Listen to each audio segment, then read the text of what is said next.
ಶ್ರೀ ಗುರುಭ್ಯೋ ನಮಃ. ಗುರುರ್ಬ್ರಹ್ಮ ಗುರುರ್ವಿಷ್ಣು ಗುರುರ್ದೇವೋ ಮಹೇಶ್ವರಃ. ಗುರುಃ ಸಾಕ್ಷಾತ್ ಪರಂ ಬ್ರಹ್ಮ ತಸ್ಮೈ ಶ್ರೀ ಗುರವೇ ನಮಃ. ಸರ್ವೇಭ್ಯೋ ಋಷಿಭ್ಯೋ ನಮಃ. ಸರ್ವೇಭ್ಯೋ ಶಾಸ್ತ್ರ ಪ್ರವರ್ತಕೇಭ್ಯೋ ನಮಃ. ಕರ್ನಾಟಕ ಟಿವಿಯ ಸಮಸ್ತ ವೀಕ್ಷಕರಿಗೆ 2025 ನೂತನ ಆಂಗ್ಲ ವರ್ಷದ ಹಾರ್ದಿಕ ಶುಭಾಶಯಗಳನ್ನು ಕೋರ್ತಾ, ಈ 2025 12 ರಾಶಿಗಳಿಗೂ ಕೂಡ ಹೇಗೆ ಇದೆ ಅಂದರೆ, ವರ್ಷ ಭವಿಷ್ಯ ಅಂತ ನಾವು ಆಡು ಭಾಷೆಯಲ್ಲಿ ಏನು ಕರಿತೀವಿ, ಅಥವಾ ವರ್ಷ ಫಲ ಅಥವಾ ರಾಶಿ ಫಲ ಅಂತ ಏನು ಕರಿತೀವಿ ನಾವು, ಆ 12 ರಾಶಿಗಳಿಗೂ ಕೂಡ ಮುಖ್ಯವಾಗಿ ನಾವು ವರ್ಷ ಭವಿಷ್ಯವನ್ನು ಮಾಡಬೇಕಾದಾಗ 4 ಗ್ರಹಗಳನ್ನು ಪರಿಗಣಿಸಬೇಕಾಗತ್ತೆ. ಮುಖ್ಯವಾಗಿ ಯಾವ್ಯಾವುದು ಅಂದರೆ ಗುರು, ಶನಿ, ರಾಹು, ಕೇತು. ಯಾತಕ್ಕೆ ಅಂದರೆ, ಈ 4 ಗ್ರಹಗಳು ಕೂಡ ಒಂದು ವರ್ಷದ ತನಕ ಒಂದು ರಾಶಿನಲ್ಲಿ ಇರುತ್ತವೆ. ಗುರು 1 ವರ್ಷದ ತನಕ ಒಂದು ರಾಶಿನಲ್ಲಿ ಇರ್ತಾನೆ, ಮತ್ತು ಶನಿ 2.5 ವರ್ಷ ಒಂದು ರಾಶಿನಲ್ಲಿ ಇರ್ತಾನೆ, ರಾಹುಕೇತುಗಳು 1.5 ವರ್ಷ ಒಂದು ರಾಶಿನಲ್ಲಿ ಇರ್ತವೆ. ಆದರೆ ಈ ಬೇರೆ ಗ್ರಹಗಳು ರವಿ, ಚಂದ್ರ, ಕುಜ, ಬುಧ, ಶುಕ್ರ, ಈ ಏನು ಗ್ರಹಗಳು 5 ಗ್ರಹಗಳು ಇದೆ, ಇದು ಸಾಮಾನ್ಯವಾಗಿ ರವಿ, ಬುಧ, ಶುಕ್ರ 1 ತಿಂಗಳಿಗೆ ಚೇಂಜ್ ಆಗುತ್ತೆ. ಬುಧ ಶುಕ್ರ 28ರಿಂದ 29 ದಿನ, ರವಿ 30 ದಿನ, ಕುಜ 45 ದಿನ, ಚಂದ್ರ 2.5 ದಿನಕ್ಕೆ. ಹಾಗಾಗಿ ಮಾಸ ಫಲವನ್ನು ಪ್ರಧಾನವಾಗಿ ನೋಡಬೇಕಾದಾಗ ನಾವು ರವಿ, ಬುಧ, ಶುಕ್ರರನ್ನು ನೋಡಬೇಕಾಗತ್ತೆ. ನಿತ್ಯ ಭವಿಷ್ಯವನ್ನು ನೋಡಬೇಕಾದಾಗ ಇವೆಲ್ಲದರ ಜೊತೆಗೆ ಚಂದ್ರನ ಬಲಾಬಲಗಳನ್ನು, ತಾರಾಬಲ, ಚಂದ್ರಬಲಗಳನ್ನು ನೋಡಬೇಕಾಗತ್ತೆ. ವರ್ಷ ಫಲವನ್ನು ನೋಡಬೇಕಾದಾಗ ನಾವು ಗುರು, ಶನಿ, ರಾಹುಕೇತುಗಳನ್ನು ಪ್ರಧಾನವಾಗಿ ಇಟ್ಟುಕೊಂಡು ಲೆಕ್ಕಾಚಾರವನ್ನು ಮಾಡಬೇಕಾಗತ್ತೆ. ಹೀಗೆ ನಾವು ಮಾಡಿದಾಗ ಈ ವರ್ಷ ಒಂದು ವಿಶೇಷ ಏನು ಅಂದರೆ, 4 ಗ್ರಹಗಳು ಕೂಡ ಕೇವಲ 1.5 ತಿಂಗಳು ಒಳಗೆ ಬದಲಾವಣೆ ಆಗುತ್ತೆ ಒಂದು ರಾಶಿಯಿಂದ ಇನ್ನೊಂದು ರಾಶಿಗೆ. ಉದಾಹರಣೆಗೆ, ಶನಿಗ್ರಹ ಮಾರ್ಚ್ 29ನೇ ತಾರೀಕು ಕುಂಭರಾಶಿಯಿಂದ ಮೀನರಾಶಿಗೆ ಪ್ರವೇಶ ಆಗುತ್ತೆ.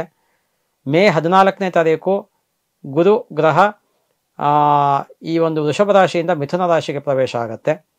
ಅದೇ ರೀತಿಯಲ್ಲಿ ರಾಹು ಕೇತುಗಳು ಕೂಡ ಮೇ 18ನೇ ತಾರೀಕು ರಾಹು ಮೀನರಾಶಿಯಿಂದ ಕುಂಭರಾಶಿಗೆ, ಕೇತು ಕನ್ಯಾ ರಾಶಿಯಿಂದ ಸಿಂಹರಾಶಿಗೆ ಪ್ರವೇಶ ಆಗುತ್ತೆ.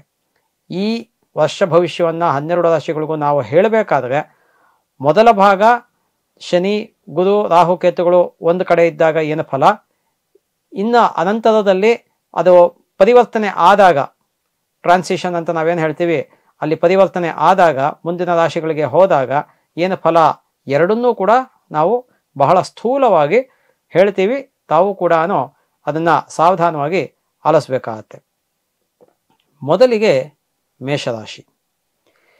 ಈ ಮೇಷರಾಶಿಯವರಿಗೆ ಸದ್ಯದ ಪರಿಸ್ಥಿತಿಯಲ್ಲಿ ಅಂದರೆ ಮಾರ್ಚ್ 29 ತನಕ ನಮಗೆ ಶನಿ, ಈ ಗುರು ಬಂದು ಮೇಷರಾಶಿಯವರಿಗೆ 2ನೇ ಮನೆಯಲ್ಲಿದ್ದಾನೆ. ಗುರು 2ನೇ ಮನೆಯಲ್ಲಿ ಇದ್ದಾಗ ಗುರುಬಲ ಇದೆ ಅಂತ ಅರ್ಥ.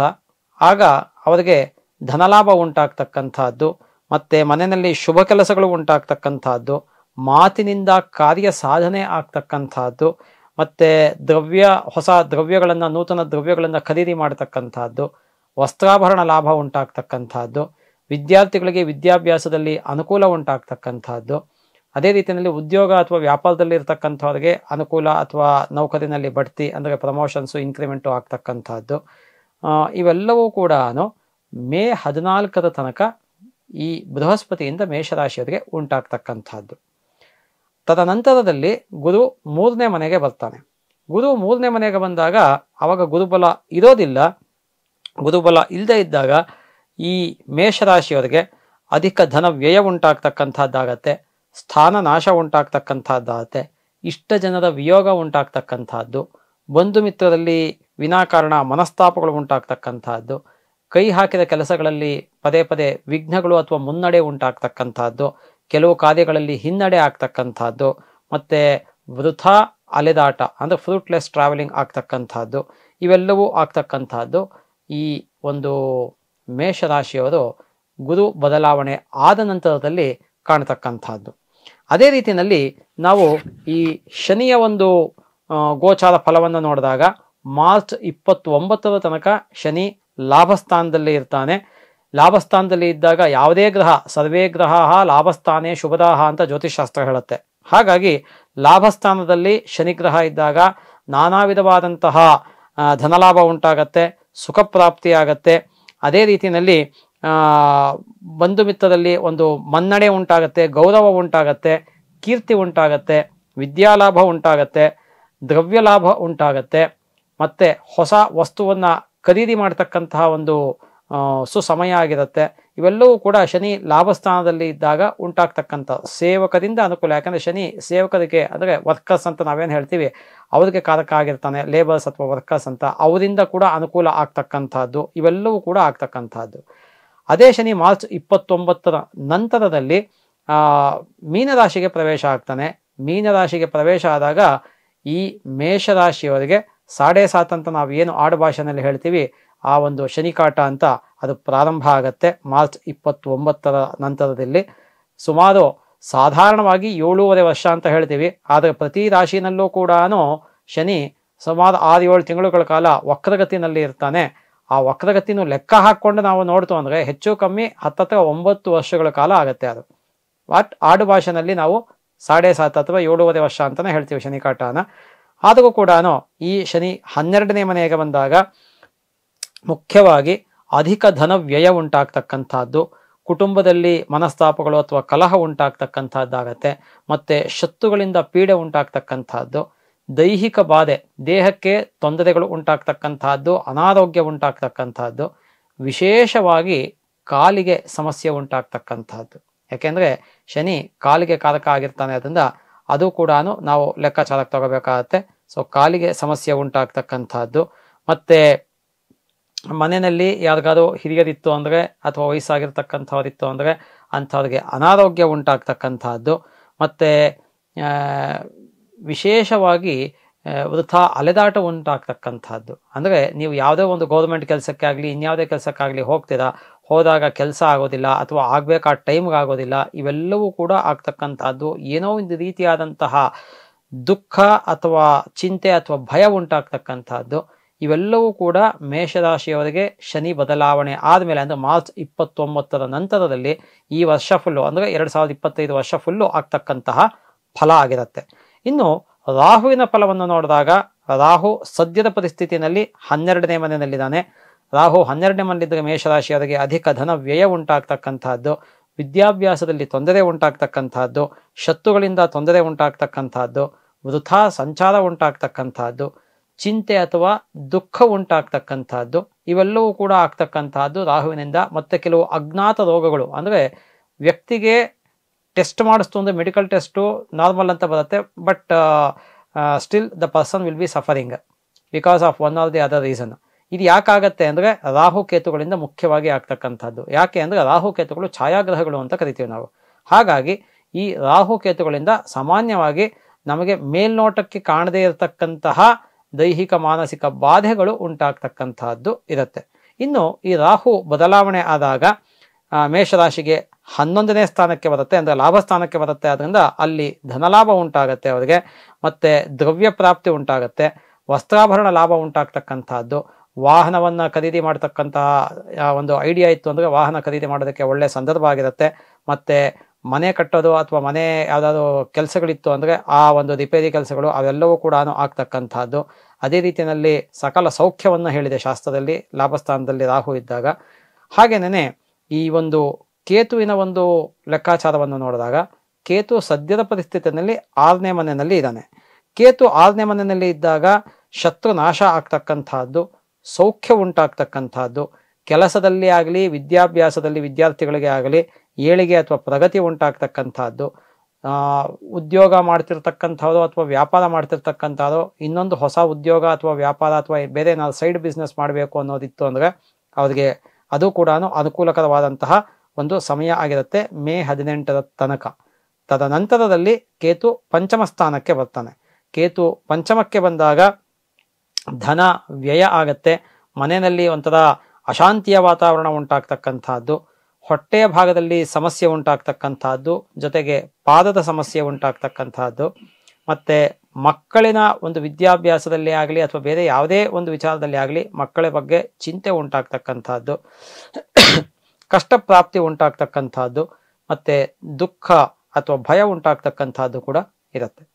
ಹಾಗಾಗಿ ಒಟ್ಟಾರೆಯಾಗಿ ನಾವು ಮೇಷರಾಶಿಯವರಿಗೆ 2025 ಹೇಗಿದೆ ಅನ್ನೋದನ್ನು ನೋಡಿದಾಗ ಮೊದಲ ಭಾಗದಲ್ಲಿ ಸ್ವಲ್ಪ ಚೆನ್ನಾಗಿದೆ, ಅನಂತರದಲ್ಲಿ ಸ್ವಲ್ಪ ಸಾಧಾರಣವಾಗಿದೆ. ಹಾಗಾಗಿ ಒಟ್ಟಾರೆಯಾಗಿ ಮಿಶ್ರ ಫಲಗಳು ಅನ್ನೋದನ್ನು ಸೂಚಿಸುತ್ತೆ ಇದು. ಈ ಮಿಶ್ರ ಫಲಗಳು ಮೇಷರಾಶಿಯವರಿಗೆ ಇರುತ್ತೆ 2025ರಲ್ಲಿ. ಜೊತೆಗೆ ನೀವು ಮಾಡ್ಕೋಬೇಕಾದಂತಹ ಶಾಂತಿ ಅಥವಾ ಪರಿಹಾರಗಳ ಒಂದು ಭಾಗಕ್ಕೆ ಬಂತು ಅಂದರೆ ನೀವು ಗುರು ಶನಿ ರಾಹುಕೇತುಗಳಿಗೆ ಶಾಂತಿಯನ್ನು ಮಾಡ್ಕೊಳ್ತಕ್ಕಂಥದ್ದು ಸೂಕ್ತ. ನವಗ್ರಹ ನಾವು ಒಂದೊಂದೇ ಗ್ರಹಗಳಿಗೆ ಶಾಂತಿಯನ್ನಾಗಲಿ ಇದು ಒಂದು ಪೂಜೆಯನ್ನಾಗಲಿ ಮಾಡ್ತಕ್ಕಂಥದ್ದು ನಮ್ಮ ಕರ್ನಾಟಕ ಸಂಪ್ರದಾಯದಲ್ಲಿ ಇಲ್ಲ. ಹಾಗಾಗಿ ಈ ಒಂದು ಮೇಷರಾಶಿಯವರು ನವಗ್ರಹ ವಿಶೇಷ ಗುರು ಶನಿ ರಾಹುಕೇತುಗಳ ಶಾಂತಿಯನ್ನು ಮಾಡ್ಕೊಳ್ತಕ್ಕಂಥದ್ದು, ಮತ್ತು ನಿಮ್ಮ ಮನೆ ದೇವರನ್ನು ಪೂಜೆ ಮಾಡ್ತಕ್ಕಂಥದ್ದು, ಪ್ರತಿದಿನ ಹಸುವಿಗೆ ಆಹಾರವನ್ನು ಕೊಡ್ತಕ್ಕಂಥದ್ದು, ಪಶು ಪಕ್ಷಿ ಪ್ರಾಣಿಗಳಿಗೆ ಆಹಾರವನ್ನು ಕೊಡ್ತಕ್ಕಂಥದ್ದು, ಕಷ್ಟದಲ್ಲಿ ಇರ್ತಕ್ಕಂಥವ್ರಿಗೆ ನಿಮ್ಮ ಕೈಲಾದಂತಹ ಸಹಾಯ ಅಥವಾ ಸೇವೆಯನ್ನು ಮಾಡ್ತಕ್ಕಂಥದ್ದು, ಇವೆಲ್ಲವನ್ನು ಮಾಡೋದ್ರಿಂದ ನಿಮಗೆ ಅನುಕೂಲ ಆಗುತ್ತೆ. ನಿಮಗೆ ಏನು ಸ್ತೋತ್ರಗಳು ಬರುತ್ತೆ, ಶ್ಲೋಕಗಳು ಬರುತ್ತೆ, ಅದನ್ನು ಪಠಣ ಮಾಡ್ತಕ್ಕಂಥದ್ದು, ವಿಶೇಷವಾಗಿ ಗಣಪತಿಯನ್ನು, ಹರಿಹರರನ್ನು, ದುರ್ಗೆಯನ್ನು ಆರಾಧನೆ ಮಾಡ್ತಕ್ಕಂಥದ್ದು, ಶನಿಯ ದೋಷ ಪರಿಹಾರಕ್ಕೆ, ಯಾಕೆಂದರೆ 7.5 ಪ್ರಾರಂಭ ಆಗ್ತಾ ಇದೆ, ಆದ್ದರಿಂದ ಶನಿಯ ದೋಷ ಪರಿಹಾರಕ್ಕೆ ಈಶ್ವರನನ್ನು ಅಥವಾ ಆಂಜನೇಯನನ್ನು ವಿಶೇಷವಾಗಿ ಆರಾಧನೆ ಮಾಡ್ತಕ್ಕಂಥದ್ದು ಬಹಳ ಸೂಕ್ತ ಆಗಿರುತ್ತೆ. ಇದಿಷ್ಟು ಕೂಡ ಮೇಷರಾಶಿಯವರು ಮಾಡ್ಕೋಬೇಕಾಗಿರ್ತಕ್ಕಂತಹ ಶಾಂತಿ ಅಥವಾ ಪರಿಹಾರದ ವಿಚಾರ. ವೃಷಭ ರಾಶಿ, ಈ ವೃಷಭ ರಾಶಿಯವರಿಗೆ ಸದ್ಯದ ಪರಿಸ್ಥಿತಿನಲ್ಲಿ ಗುರು ಜನ್ಮಸ್ಥಾನದಲ್ಲೇ ಇದ್ದಾನೆ. ಅಂದರೆ ಜನ್ಮ ರಾಶಿನಲ್ಲಿ ಇದ್ದಾಗ ಜನ್ಮನಾಮ ನರೋ ದುಃಖಂ ಅಂತ ಶಾಸ್ತ್ರ ಹೇಳುತ್ತೆ. ಗುರು ಜನ್ಮ ರಾಶಿನಲ್ಲೇ ಇದ್ದಾಗ ವೃಷಭ ರಾಶಿನಲ್ಲೇ ಇದೆ ಆದ್ದರಿಂದ ಅಲ್ಲಿ ಅವ್ರಿಗೆ ಈ ಸ್ಥಾನ ತ್ಯಾಗ ಅಥವಾ ಸ್ಥಾನಚ್ಯುತಿ ಉಂಟಾಗ್ತಕ್ಕಂಥದ್ದು, ಅದೇ ರೀತಿಯಲ್ಲಿ ವಿನಾಕಾರಣ ಬಂಧು ಮಿತ್ರರಲ್ಲಿ ಮನಸ್ತಾಪಗಳು ಅಥವಾ ಕಲಹ ಉಂಟಾಗ್ತಕ್ಕಂಥದ್ದಾಗತ್ತೆ. ಹಾಗೇನೇ ಅಧಿಕ ಧನ ವ್ಯಯ ಉಂಟಾಗ್ತಕ್ಕಂಥದ್ದು, ಏನೋ ಒಂದು ರೀತಿಯಾದಂತಹ ಚಿಂತೆ ಅಥವಾ ಭಯ ಉಂಟಾಗ್ತಕ್ಕಂಥದ್ದು, ವಾಹನ ಅಪಘಾತಗಳು ಅಥವಾ ಯಾವುದೇ ರೀತಿಯಾದಂತಹ ದೈಹಿಕವಾದಂತಹ ಶಾರೀರಿಕ ಪೀಡೆ ಉಂಟಾಗ್ತಕ್ಕಂಥದ್ದು, ಇವೆಲ್ಲವೂ ಕೂಡ ಸದ್ಯದ ಪರಿಸ್ಥಿತಿಯಲ್ಲಿ ವೃಷಭ ರಾಶಿಯವರಿಗೆ ಉಂಟಾಗ್ತಕ್ಕಂತಹ ಫಲಗಳು. ಯಾಕೆಂದರೆ ಗುರು ಜನ್ಮ ರಾಶಿನಲ್ಲಿ ಇದ್ದಾಗ ಗುರುಬಲ ಇರೋದಿಲ್ಲ. ಆದ್ದರಿಂದ ವಿದ್ಯಾರ್ಥಿಗಳು ಕೂಡ ಬಹಳ ಒಂದು ಎಚ್ಚರಿಕೆಯಿಂದ ಮುನ್ನಡಿಬೇಕಾಗತ್ತೆ. ಯಾಕೆಂದರೆ ಕಷ್ಟಪಟ್ಟು ಓದಬೇಕು, ಆಲಸ್ಯ ಜಾಸ್ತಿ ಇರುತ್ತೆ ಗುರು ಜನ್ಮ ರಾಶಿನಲ್ಲಿ ಇದ್ದಾಗ. ಇದು ಮೇ 14 ತನಕ ಇರುತ್ತೆ. ತದನಂತರದಲ್ಲಿ ಗುರು 2ನೇ ಮನೆಗೆ ಬರ್ತಾನೆ, ಅಂದರೆ ಗುರುಬಲ ಬರುತ್ತೆ. ಆದ್ದರಿಂದ ಅಲ್ಲಿ ಈ ವೃಷಭ ರಾಶಿಯವರಿಗೆ ಅಧಿಕ ಧನಲಾಭ ಆಗತ್ತೆ, ಸ್ತ್ರೀ ಸೌಖ್ಯ ಉಂಟಾಗತ್ತೆ, ಕುಟುಂಬದಲ್ಲಿ ಲಾಭ ಉಂಟಾಗ್ತಕ್ಕಂಥದ್ದು, ಮನೆಯಲ್ಲಿ ಶುಭ ಕೆಲಸಗಳು ಉಂಟಾಗ್ತಕ್ಕಂಥದ್ದು, ದ್ರವ್ಯ ಲಾಭ ಉಂಟಾಗ್ತಕ್ಕಂಥದ್ದಾಗತ್ತೆ. ತಮ್ಮ ಮಾತಿನಿಂದ ಕಾರ್ಯ ಸಾಧನೆಯನ್ನು ಮಾಡ್ತಕ್ಕಂಥ ಒಂದು ಫಲ ಇರುತ್ತೆ ಅವರಿಗೆ. ಹಾಗೆಯೇ ವಸ್ತ್ರಾಭರಣಗಳನ್ನಾಗಲಿ ಅಥವಾ ವಾಹನವನ್ನಾಗಲಿ ಖರೀದಿ ಮಾಡ್ತಕ್ಕಂಥದ್ದು, ಅಥವಾ ನೂತನ ಉದ್ಯಮ ಅಥವಾ ಗೃಹ ಅಥವಾ ಭೂಮಿಗೆ ಕೈ ಹಾಕ್ತಕ್ಕಂಥದ್ದು, ಇದರಿಂದ ಅನುಕೂಲ ಆಗ್ತಕ್ಕಂಥದ್ದು ಎಲ್ಲವೂ ಕೂಡ ಈ ವೃಷಭ ರಾಶಿಯವರು ಕಾಣಬಹುದು. ಇನ್ನು ಈ ವೃಷಭ ರಾಶಿಯವರಿಗೆ ಶನಿಯ ಫಲವನ್ನು ನಾವು ನೋಡಿದಾಗ ಈ ಶನಿ ಸದ್ಯದ ಪರಿಸ್ಥಿತಿನಲ್ಲಿ ದಶಮ ಸ್ಥಾನದಲ್ಲಿ ಇದ್ದಾನೆ. ಅಂದರೆ ಶನಿ ದಶಮ ಸ್ಥಾನದಲ್ಲಿ ಇದ್ದಾಗ ಗೋಚಾರದ ಪ್ರಕಾರ, ನಾನು ಸಾಮಾನ್ಯವಾಗಿ ಗೋಚಾರದ ಫಲಗಳನ್ನು ಹೇಳಬೇಕಾದ್ರೆ ನನ್ನ ಗ್ರಂಥಗಳು ಏನಿದೆ ಸುಮಾರು ಒಂದು 8-10 ಗ್ರಂಥಗಳನ್ನು, ಸಂಸ್ಕೃತ ಮೂಲ ಗ್ರಂಥಗಳನ್ನು, ಜ್ಯೋತಿಷ್ಯಗಳನ್ನು ಆಧಾರವಾಗಿ ಇಟ್ಕೊಂಡು ಅದರಿಂದ ಎಕ್ಸ್ಟ್ರಾಕ್ಟ್ ಮಾಡಿ ಪ್ರತಿಯೊಂದು ರಾಶಿಗೂ ಕೂಡ ನಾನು ಫಲವನ್ನು ಹೇಳ್ತಾ ಇರ್ತಕ್ಕಂಥದ್ದು. ಹಾಗಾಗಿ ಈ 10ನೇ ಮನೆಗೆ ಶನಿ ಇದ್ದಾಗ ಅಲ್ಲಿ ಒಂದು ರೀತಿಯಾದಂತಹ ದುಷ್ಕರ್ಮ ಪ್ರವೃತ್ತಿ ಅಂತ ಶಾಸ್ತ್ರದಲ್ಲಿ ಹೇಳುತ್ತೆ. ಅಂದರೆ ಕೆಲವು ಸತಿ ಕೆಟ್ಟ ಕೆಲಸಗಳಲ್ಲಿ ಅಥವಾ ಮಾಡಬಾರದ ಕೆಲಸಗಳಲ್ಲಿ ಮನಸ್ಸು ತೊಡಗ್ತಕ್ಕಂಥದ್ದು, ಮತ್ತು ಅವರ ಒಂದು ರೆಸ್ಪೆಕ್ಟ್ ಅಂತ ಮಾನ ಏನಿರುತ್ತೆ ಅದು ಹಾನಿ ಆಗ್ತಕ್ಕಂಥದ್ದು, ಅನಾರೋಗ್ಯ ಉಂಟಾಗ್ತಕ್ಕಂಥದ್ದು. ಆದರೆ ಸ್ಥಾನ ಲಾಭ ಆಗತ್ತೆ ಅಂತ ಶಾಸ್ತ್ರ ಹೇಳುತ್ತೆ. ಅದೇ ರೀತಿಯಲ್ಲಿ ವಿದ್ಯೆ ಮತ್ತು ಕೀರ್ತಿಯನ್ನು ಗಳಿಸ್ತಕ್ಕಂತಹ ಒಂದು ಸಂದರ್ಭ ಇರುತ್ತೆ. ಹಾಗೇನೇ ದ್ರವ್ಯ ನಷ್ಟ ಉಂಟಾಗತ್ತೆ ಅಂತ ಹೇಳುತ್ತೆ. ಅಂದರೆ ನಿಮ್ಮ ಒಂದು ಬಿಲಾಂಗಿಂಗ್ಸ್ ಏನಿರುತ್ತೆ, ವ್ಯಾಲ್ಯೂಯಬಲ್ ಥಿಂಗ್ಸು, ಗೋಲ್ಡ್ ಆಗಿರಲಿ, ಸಿಲ್ವರ್ ಆಗಿರಲಿ, ದುಡ್ಡಾಗಿರಲಿ ಅಥವಾ ಇವತ್ತಿನ ಲೈಫ್ ಸ್ಟೈಲಲ್ಲಿ ಮೊಬೈಲ್ ಆಗಿರಲಿ, ಈ ಥರದ್ದು ಎಲ್ಲವನ್ನೂ ಕೂಡ ನೀವು ಬಹಳ ಎಚ್ಚರಿಕೆಯಿಂದ ಇಟ್ಕೋಬೇಕಾಗತ್ತೆ. ಇಲ್ಲಾಂದರೆ ಕಳ್ಕೊಳ್ತಕ್ಕಂತಹ ಪಾಸಿಬಿಲಿಟಿ ಇರುತ್ತೆ. ಮತ್ತು ಉದ್ಯೋಗದಲ್ಲಿ ಸಣ್ಣ ಪುಟ್ಟ ಏರಿಳಿತಗಳು ಉಂಟಾಗ್ತಕ್ಕಂತಹ ಪಾಸಿಬಿಲಿಟಿ ಇದೆ ಶನಿ ದಶಮದಲ್ಲಿ ಇದ್ದಾಗ. ಅದೇ ರೀತಿಯಲ್ಲಿ ತಂದೆ ತಾಯಿಗೆ ಅನಾರೋಗ್ಯ ಅನ್ನೋದನ್ನು ಕೂಡ ಸೂಚಿಸುತ್ತೆ. ಹಾಗಾಗಿ ಈ ಶನಿ ಮಾರ್ಚ್ 29ರ ನಂತರದಲ್ಲಿ ಲಾಭಸ್ಥಾನಕ್ಕೆ ಬರುತ್ತೆ. ಲಾಭಸ್ಥಾನಕ್ಕೆ ಬಂದಾಗ ನಿಮಗೆ ನಾನಾ ರೀತಿಯಾದಂತಹ ಧನಪ್ರಾಪ್ತಿ ಉಂಟಾಗತ್ತೆ, ಕೀರ್ತಿ ಉಂಟಾಗತ್ತೆ, ಮತ್ತು ಶುಭ ಕೆಲಸಗಳು ನಡೆಯುತ್ತೆ, ಮತ್ತು ಬೇರೆಯವರಿಂದ ಸಹಾಯ ಉಂಟಾಗ್ತಕ್ಕಂಥದ್ದು, ದ್ರವ್ಯ ಲಾಭದ ಜೊತೆಗೆ ವಸ್ತ್ರಾಭರಣ ಲಾಭಗಳು ಉಂಟಾಗ್ತಕ್ಕಂಥದ್ದು, ಮನೆಯ ವಿಚಾರದಲ್ಲಿ ಅಥವಾ ಭೂಮಿಯ ವಿಚಾರದಲ್ಲಿ ಅನುಕೂಲ ಉಂಟಾಗ್ತಕ್ಕಂಥದ್ದು, ಇವೆಲ್ಲವೂ ಕೂಡ ಅವರಿಗೆ ವರ್ಷ ಫುಲ್ಲು ನಡೆಯುತ್ತೆ. ಅದರಿಂದ ಈ ಒಂದು ವೃಷಭ ರಾಶಿಯವರಿಗೆ ಮಾರ್ಚ್ 29ರ ನಂತರದಲ್ಲಿ ಶನಿಯಿಂದ ಅನುಕೂಲತೆಗಳು ಕಾಣುತ್ತೆ. ಅದೇ ರೀತಿಯಲ್ಲಿ ರಾಹುವನ್ನು ನೋಡಿದಾಗ ರಾಹು ಸದ್ಯದ ಪರಿಸ್ಥಿತಿನಲ್ಲಿ ಲಾಭಸ್ಥಾನದಲ್ಲಿ ಇದ್ದಾನೆ. ಅದರಿಂದ ಧನಲಾಭ ಆಗತ್ತೆ, ಸೌಖ್ಯ ಉಂಟಾಗತ್ತೆ, ಅನುಕೂಲಗಳಾಗತ್ತೆ, ವಿದ್ಯಾರ್ಥಿಗಳಿಗೆ ಅನುಕೂಲ ಆಗತ್ತೆ, ಮತ್ತು ವ್ಯಾಪಾರ ಅಥವಾ ಉದ್ಯೋಗದಲ್ಲಿರ್ತಕ್ಕಂಥವ್ರಿಗೆ ಅನುಕೂಲಗಳು ಉಂಟಾಗತ್ತೆ. ಅದೇ ರೀತಿಯಲ್ಲಿ ಹೊಸ ಬಿಸ್ನೆಸ್ ಏನಾದ್ರು ಮಾಡಬೇಕು ಅಂದ್ಕೊಂಡಿದ್ರೆ ಅಥವಾ ಸೈಡ್ ಬಿಸ್ನೆಸ್ ಮಾಡಬೇಕು ಅಂದ್ಕೊಂಡಿದ್ರೆ ಉದ್ಯೋಗದಲ್ಲಿರೋರು ಅವರು ಕೂಡ ಮಾಡ್ಬೋದು, ಅನುಕೂಲ ಆಗತ್ತೆ. ಮತ್ತು ಮಕ್ಕಳ ಬಗ್ಗೆ ಸ್ವಲ್ಪ ಎಚ್ಚರಿಕೆ ವಹಿಸಬೇಕಾಗತ್ತೆ. ಯಾಕೆಂದರೆ ಲಾಭದಲ್ಲಿ ಇದ್ದಾಗ ಪಂಚಮ ಸ್ಥಾನವನ್ನು ನೋಡ್ತಾನೆ ರಾಹು. ಅದರಿಂದ ಮಕ್ಕಳಿಗೆ ಸಣ್ಣ ಪುಟ್ಟ ಅನಾರೋಗ್ಯಗಳು ಅಥವಾ ತೊಂದರೆಗಳು ಉಂಟಾಗ್ತಕ್ಕಂತಹ ಒಂದು ಪಾಸಿಬಿಲಿಟಿ ಇರುತ್ತೆ. ಇನ್ನು ಈ ರಾಹು ಮೇ 18ರ ನಂತರ ಕರ್ಮಸ್ಥಾನಕ್ಕೆ ಅಂದರೆ ದಶಮ ಸ್ಥಾನಕ್ಕೆ ಬರ್ತಾನೆ. ದಶಮ ಸ್ಥಾನಕ್ಕೆ ಬಂದಾಗ ಅಲ್ಲಿ ಉದ್ಯೋಗದಲ್ಲಿ ಅನುಕೂಲ ಆಗುತ್ತೆ, ಸ್ವಲ್ಪ ಹಠದ ಸ್ವಭಾವ ಕಾಣಿಸ್ಕೊಳ್ಳುತ್ತೆ. ಯಾಕೆಂದರೆ ದಶಮದ ರಾಹು ಸ್ವಲ್ಪ ಹಠದ ಸ್ವಭಾವವನ್ನು ಕೊಡ್ತಾನೆ, ದ್ರವ್ಯ ನಷ್ಟ ಉಂಟಾಗ್ತಕ್ಕಂಥದ್ದು. ಅದೇ ರೀತಿಯಲ್ಲಿ ನೂತನ ಉದ್ಯಮಗಳನ್ನು ಮಾಡಬೇಕು ಅನ್ನೋದಿತ್ತು ಅಂದರೆ ಆ ಉದ್ಯಮವನ್ನು ಹೊಸದಾಗಿ ಮಾಡ್ತಕ್ಕಂಥದ್ದು, ಮತ್ತು ಸ್ವಲ್ಪ ಮಟ್ಟಿಗೆ ಅನಾರೋಗ್ಯ ಉಂಟಾಗ್ತಕ್ಕಂಥದ್ದು, ಜನರಲ್ಲಿ ವಿನಾಕಾರಣ ವೈರ ಉಂಟಾಗ್ತಕ್ಕಂಥದ್ದು, ಇವೆಲ್ಲವೂ ಕೂಡ ಆಗ್ತಕ್ಕಂಥದ್ದು ವೃಷಭ ರಾಶಿಯವರಿಗೆ ರಾಹುವಿನಿಂದ ದಶಮ ಸ್ಥಾನದಲ್ಲಿ ಇದ್ದಾಗ. ಇನ್ನು ಕೇತು ಪಂಚಮ ಸ್ಥಾನದಲ್ಲಿ ಇದ್ದಾನೆ. ಕೇತು ಪಂಚಮ ಸ್ಥಾನದಲ್ಲಿ ಇದ್ದಾಗ ಮಕ್ಕಳಿಗೆ ಅನಾರೋಗ್ಯ ಉಂಟಾಗ್ತಕ್ಕಂಥದ್ದು, ಅಧಿಕ ಧನ ವ್ಯಯ ಉಂಟಾಗ್ತಕ್ಕಂಥದ್ದು, ಮನೆಯಲ್ಲಿ ಒಂದು ಥರ ಕಲಹ ಅಥವಾ ಅಶಾಂತಿಯ ವಾತಾವರಣ ಉಂಟಾಗ್ತಕ್ಕಂಥದ್ದು, ಮತ್ತು ಇದ್ದಕ್ಕಿದ್ದ ಹಾಗೆ ಸಡನ್ನಾಗಿ ಅನ್ಎಕ್ಸ್ಪೆಕ್ಟೆಡ್ ಟ್ರಬಲ್ಸ್ ಅಂತ ಹೇಳ್ತೀವಿ, ಕಷ್ಟ ಪ್ರಾಪ್ತಿ ಆಗ್ತಕ್ಕಂಥದ್ದು ಅಥವಾ ದುಃಖ ಉಂಟಾಗ್ತಕ್ಕಂಥದ್ದು, ಇವೆಲ್ಲವೂ ಕೂಡ ಆಗ್ತಕ್ಕಂಥದ್ದು. ಹೊಟ್ಟೆಯ ಭಾಗದಲ್ಲಿ ಸ್ವಲ್ಪ ಸಮಸ್ಯೆ ಉಂಟಾಗ್ತಕ್ಕಂಥದ್ದು, ಇವೆಲ್ಲವೂ ಆಗುತ್ತೆ. ಇನ್ನು ಕೇತು ಮೇ 18ರ ನಂತರದಲ್ಲಿ ಪರಿವರ್ತನೆ ಆದ ಮೇಲೆ ಸಿಂಹರಾಶಿಗೆ ಬರ್ತಾನೆ. ಸಿಂಹರಾಶಿಗೆ ಬಂದಾಗ ವೃಷಭ ರಾಶಿಯವರಿಗೆ ಚತುರ್ಥ ಸ್ಥಾನ ಆಗುತ್ತೆ. ಚತುರ್ಥ ಸ್ಥಾನದಲ್ಲಿ ಕೇತು ಬಂದಾಗ ವಾಹನ ಅಪಘಾತಗಳು ಅಥವಾ ವಾಹನದಿಂದ ನಷ್ಟ ಅಥವಾ ತೊಂದರೆ ಉಂಟಾಗ್ತಕ್ಕಂಥದ್ದು, ತಾಯಿಯ ಅಂದರೆ ವೃಷಭ ರಾಶಿಯವರ ತಾಯಿಗೆ ಅನಾರೋಗ್ಯ ಉಂಟಾಗ್ತಕ್ಕಂಥದ್ದು, ಮತ್ತು ವಿದ್ಯಾಭ್ಯಾಸದಲ್ಲಿ ವಿದ್ಯಾರ್ಥಿಗಳಿಗೆ ತೊಂದರೆ ಆಗ್ತಕ್ಕಂತಹ ಪಾಸಿಬಿಲಿಟಿ ಇದೆ. ಅದೇ ರೀತಿಯಲ್ಲಿ ಭೂಮಿ ಅಥವಾ ಗೃಹದ ವಿಚಾರದಲ್ಲಿ ಕಲಹಗಳು ಉಂಟಾಗ್ತಕ್ಕಂಥದ್ದು, ಉದ್ಯೋಗದಲ್ಲಿರ್ತಕ್ಕಂಥವ್ರಿಗೆ ಸ್ಥಾನಚ್ಯುತಿ ಉಂಟಾಗ್ತಕ್ಕಂಥದ್ದು, ವಿನಾಕಾರಣ ಜನಗಳಲ್ಲಿ ವೈರ ಉಂಟಾಗ್ತಕ್ಕಂಥದ್ದು, ಇವೆಲ್ಲವೂ ಕೂಡ ಉಂಟಾಗ್ತಕ್ಕಂತಹ ಪಾಸಿಬಿಲಿಟಿ ಇದೆ. ಈ ವೃಷಭ ರಾಶಿಯವರು ಈ ಒಟ್ಟಾರೆಯಾಗಿ ಫಲವನ್ನು ನೋಡಿದಾಗ ಮೊದಲ ಭಾಗದಲ್ಲಿ ಸ್ವಲ್ಪ ಸಾಧಾರಣವಾಗಿದೆ. ಮೇ ನಂತರದಲ್ಲಿ ಅವರಿಗೆ ಅನುಕೂಲಗಳು ಆಗತ್ತೆ. ಯಾಕೆಂದರೆ ಗುರುಬಲ ಶನಿಬಲ ಎರಡೂ ಬಂದಿರುತ್ತೆ ಅಲ್ಲಿ, ಮತ್ತು ರಾಹು ಸ್ವಲ್ಪ ದಶಮದಲ್ಲಿ ಇದ್ದಾನೆ. ಆದ್ದರಿಂದ ರಾಹು ಶಾಂತಿ ಕೇತು ಶಾಂತಿಯನ್ನು ಮಾಡ್ಕೋಬೇಕಾಗತ್ತೆ.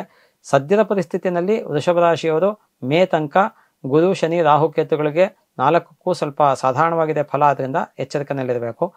ಏಪ್ರಿಲಿಂದ ಶನಿ ಅನುಕೂಲ ಆಗುತ್ತೆ, ಮೇಯಿಂದ ಗುರು ಅನುಕೂಲ ಆಗುತ್ತೆ. ಆದರೆ ರಾಹು ಕೇತುಗಳ ಶಾಂತಿಯನ್ನು ವೃಷಭ ರಾಶಿಯವರು ಅವಶ್ಯಕವಾಗಿ ಮಾಡ್ಕೋಬೇಕು.